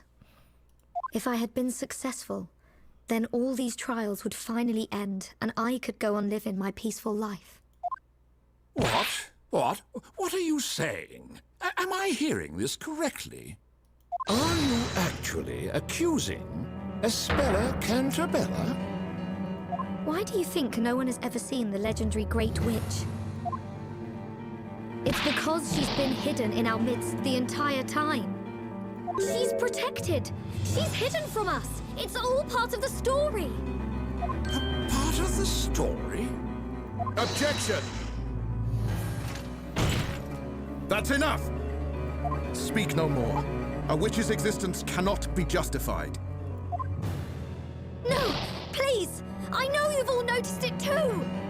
You could end this! All of this! That girl! It's all because of that girl! I beg you! Please! Please release me! Knights of the Court! Isn't it your duty to protect the people of this town? Give me another chance! That is where you're wrong. Tis indeed a knight's duty to protect. We are impelled to protect the citizens of Labyrinthia against you and your ilk. The reason you were offered my protection until now was because your guilt was uncertain. There was the possibility that you were not a witch.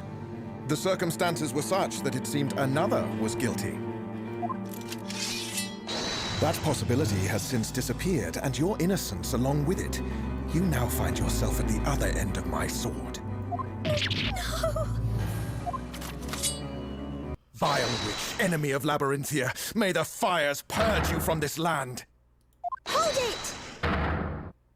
Please, wait! Stop! Please, just stop this! Espella! If it means putting an end to these horrible trials, let me take her place. Let me be Bezella. Send me to the flames. But please, if it would save her life.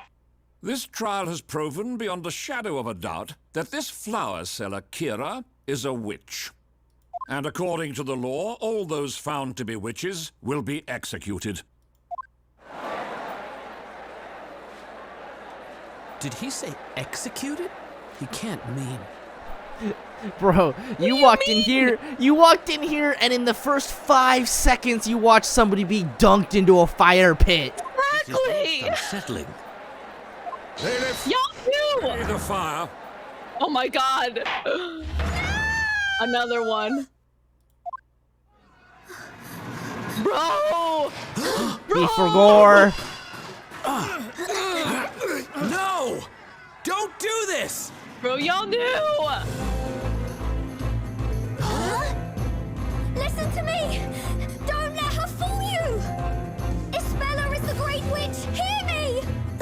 There's no time to waste! She's Bezella! Take her!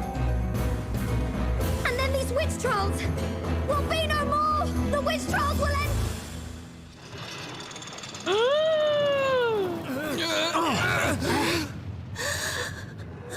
There she goes.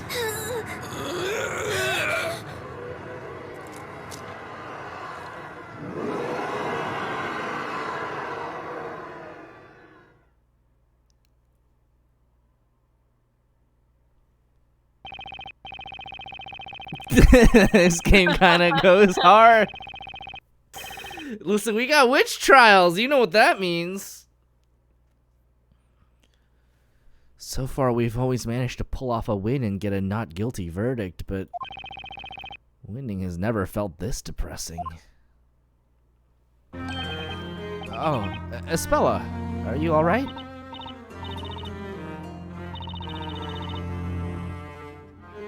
Yes, I just want to thank all of you. I think what's funny is that of the two games, I feel like Professor Layton generally goes harder than Ace Attorney. And I don't know why. There's a lot of like fucked up shit that happens in Professor Layton games. But it's a puzzle game. Yes, to be fair, anytime Phoenix has like gotten somebody imprisoned for like murder, they have been like imprisoned for murder and probably put on death row for murder. So, you know, We don't watch that part though. We don't watch them. Yeah, you don't see it normally. Well, yeah, of course we did. Hold on a sec, Espella. What did you say just now? You all came to my rescue yet again. You don't mean... Yes, I remember everything. I remember the last trial. I suppose that makes this the second time we've met, and the second time all of you have helped me.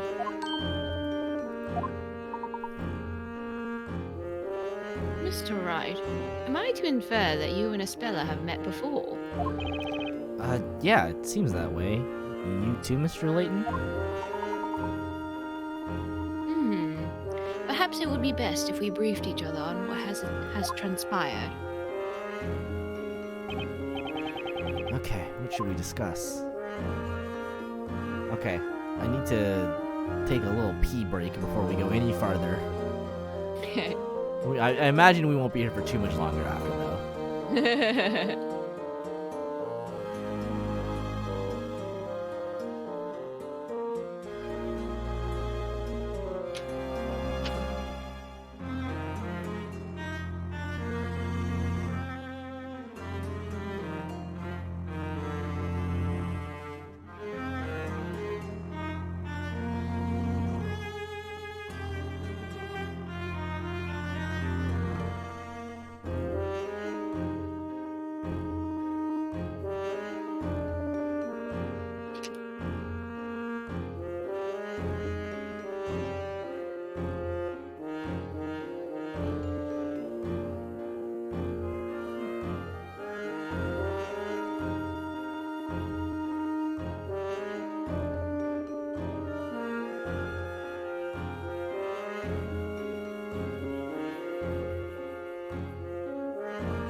I'm Vic.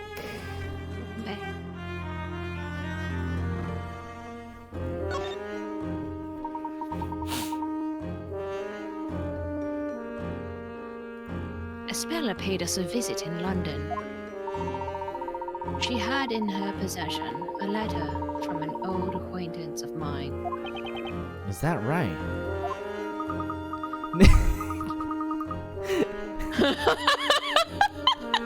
His name was Carmine Accidente.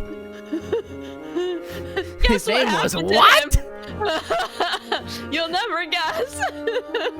Mr. Accidente helped drive Espella straight out of Labyrinthia.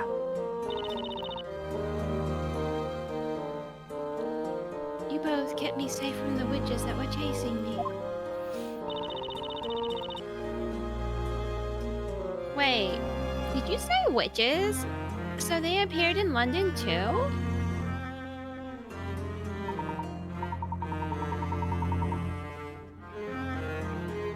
Regrettably, I am unable to say that our protection was absolute.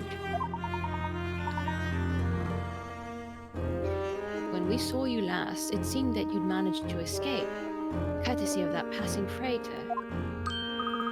Oh yeah, that's right. What happened to you after that, Espella? I rowed the ship along the river for a while, before arriving at a nearby port. And then... that's when I met Mr. Wright and Maya. I got accused of murder. Okay, what should we discuss?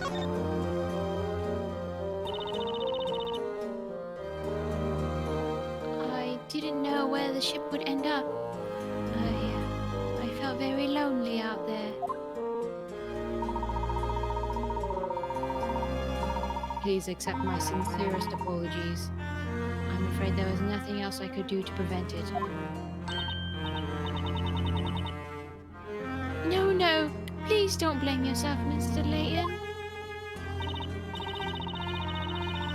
I just didn't know what to do, so I tried to look for something, anything on the ship that might help me. Boy, you sure found something all right. Or rather, someone. You ran into a master thief working as part of the ship's crew. Yes, that's right. Did you say Master Thief? Crikey, that's amazing! I wouldn't exactly say it was amazing. After that, I was taken to court, and that's when Mr. Wright helped me. I see. Then perhaps... somewhere deep within your mind must have existed a memory of that previous trial, and of Mr. Wright. Hence why you thought to seek out his help when you found yourself in such an unfortunate situation this evening.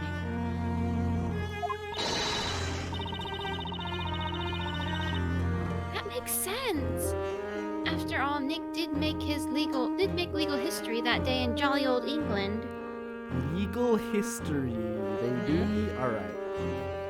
Time for a hydrate.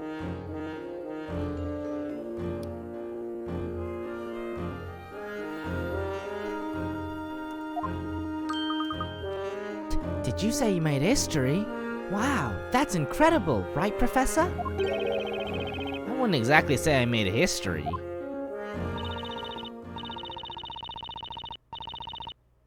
But then, after that, I was never able to find my way back to the professor. Even after I went through the pains of finding that clue, it ended up being taken away from me. A clue, you say?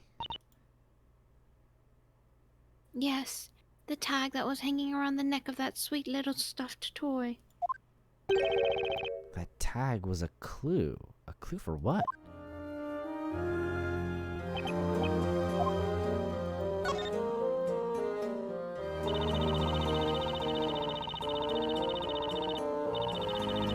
I had a lot of time to think while I was on that ship.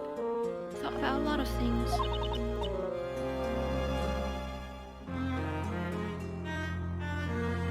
Like how to try and find a way back once the ship arrived at its destination. Things like that. Find a way back?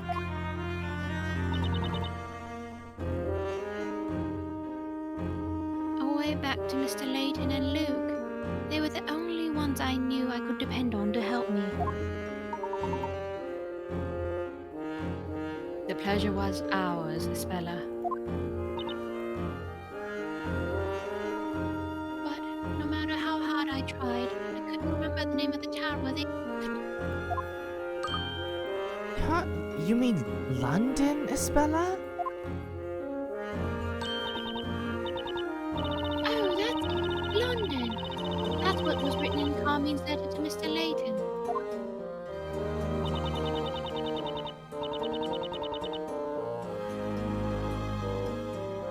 teddy bear I found in that room was wearing a tag around its neck.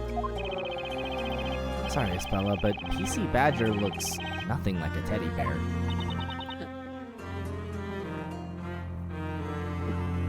On the tag, in very small letters, was written London. I recognized the name of the town. I thought it might be an address. That's because that stuffed toy was used in a special promotion run by the London Metropolitan Police. Oh, that's right.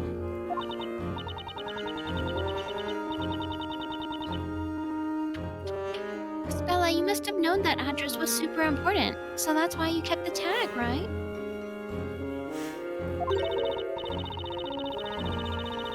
That way you could meet up with Mr. Layton and Luke again.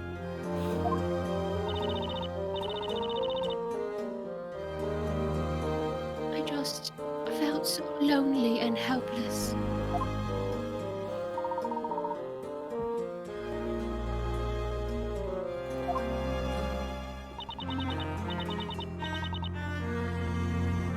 I wonder though, who do you think really did it? Hit Olivia over the head with a pipe, I mean. What's this? Oh yeah, I guess we never did find out who the real culprit was. I do believe that may have some connection to the group of witches. What? You mean the witches that were chasing us through London? Indeed. It could be that they noticed your escape onto that ship and managed to infiltrate their own way aboard. Could it be?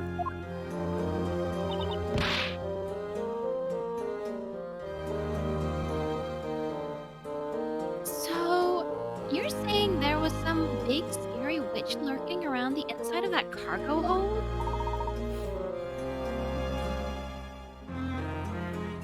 I'm afraid there is a rather high possibility that was the case.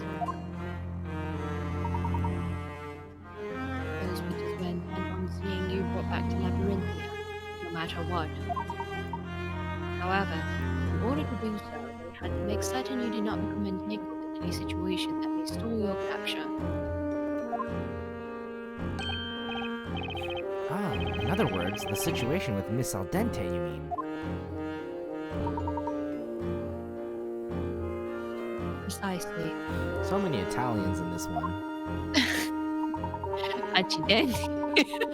Accidente, al dente. They must have knocked that crew member unconscious and attempted to recapture Estella before the police could arrive. However, their plan was clearly foiled, given that you ended up in court regardless. And that's when she became my client. I just can't clearly remember anything that happened back then. Do you think there's a possibility that someone was pulling Espella's strings throughout the entire trial? Hey, maybe you're right. There was something a little strange about Espella at the time.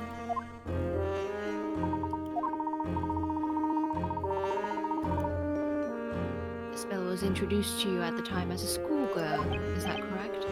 Yes.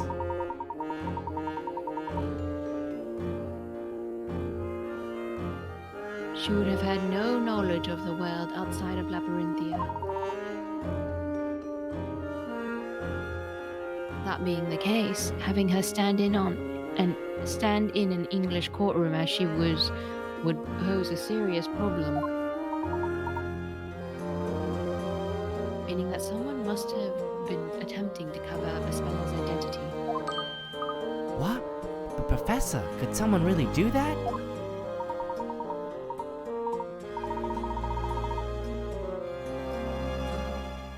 That they could indeed, Luke. And if it is as I suspect,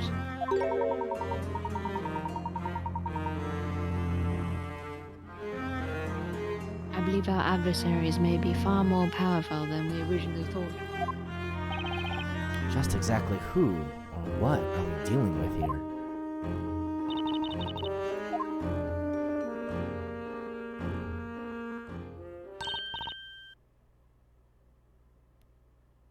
Hey guys, let's head back to the bakery for now.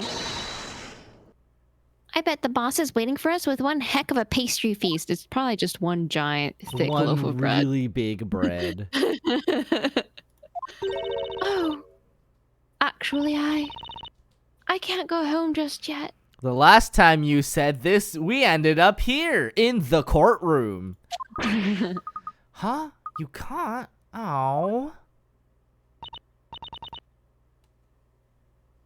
Well, there are still a couple of legal procedures to be taken care of before I can go home. Last time you said that you ended up here.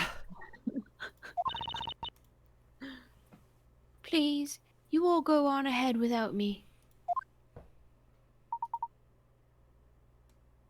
Is that so? Very well. Why are you all letting this happen?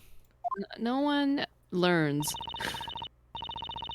I really must thank you all. Thank you so much for everything. Alrighty then, Espella. We'll catch you later. We'll definitely see you later.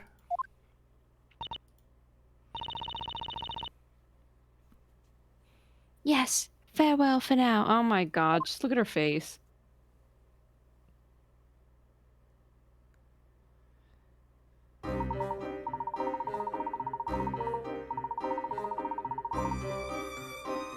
Mr. Wright, please allow me the pleasure of a proper introduction.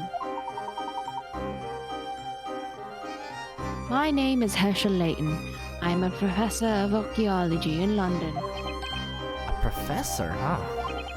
My name is Phoenix Wright. I'm an attorney. As I suspected, you are no ordinary baker after all, Mr. Wright. Yeah, I thought it was pretty weird myself, to be honest. I mean, I really did believe I'd been a baker all my life. But the more everyone kept saying it, the less I was sure that it was actually true. Just, where did that memory come from anyway? Hey, Professor! If Mr. Wright is an attorney, that must mean he's as smart as you, right? I'm afraid I can't really say, Luke.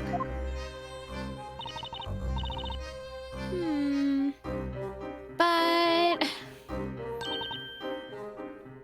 behind every ace attorney, there's an even smarter, not to mention beautiful, witty, and utterly amazing ace assistant. I think you also forgot humble. My name's Luke Triton. I'm the professor's apprentice. I'm Maya Fey, and Nick here is my apprentice. Is that right, Nicky boy? Nicky boy? Hey, wait, why am I your apprentice? Anyway, we should all head back to the bakery. Let's get a move on.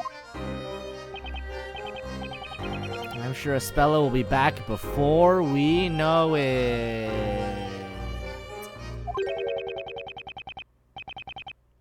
I would not get your hopes up about that, Sir Blue Knight.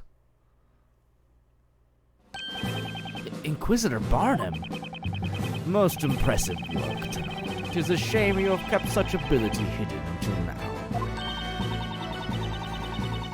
Trust me, Nick's lawyer abilities beat the pants off of his baking abilities any day of the week. Okay, moving on. What do you mean by that, Inquisitor? Why can't Espella go home? New charges have been brought against Miss Espella Cantabella. What? No way! That can't be right. You have realized it, haven't you? She is being charged on the suspicion of being the Great Witch Bazella. She what?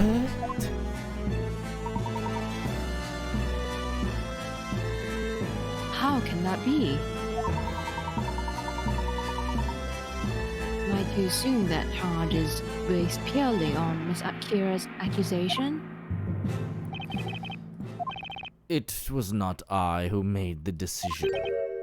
Huh?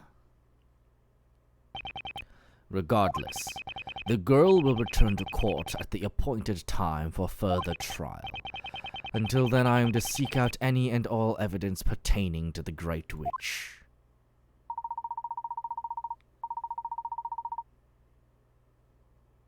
Pardon me, Inquisitor. When exactly is this appointed time? The investigation into this allegation will conclude on the day of the storyteller's next parade. That would be 2 weeks from today. Following our investigations into the matter, the trial of the Great Witch shall proceed. What the? It would appear that the girl has been withholding a dark secret from you all. Spella Cantabella's questioning is set to begin shortly. That means visiting hours are over. I recommend you leave immediately.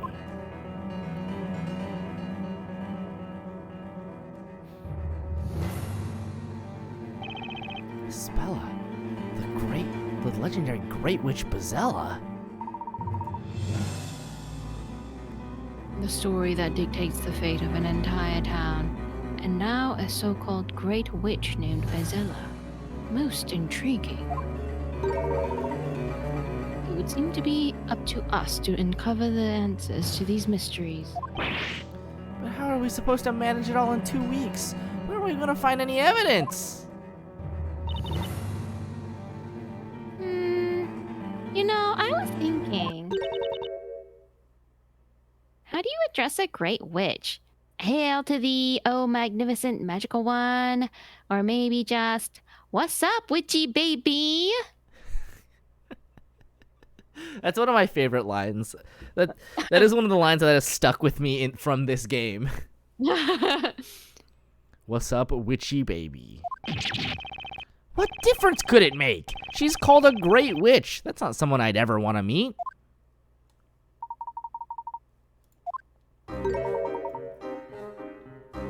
I believe I've thought of a solution to our problem. It's actually rather simple. Professor Layton. Allow me to explain, Mr. Wright. The only way we may be able to solve the mysteries of this town and its residents is if we join forces. He's right. We've come this far. There's no way we're just gonna give up on Spella. Okay, I'm on board. I look forward to teaming up with you, Professor. Me too, Luke. Me too, Maya. Now then, shall we press on? This marks the beginning of our own story, one dictated by ourselves and written by our own hands.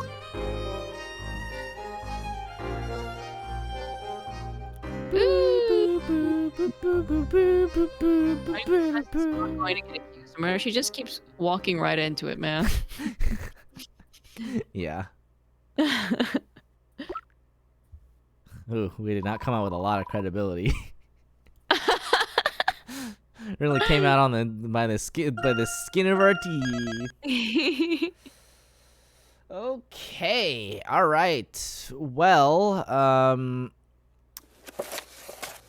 we're just gonna. Maya again.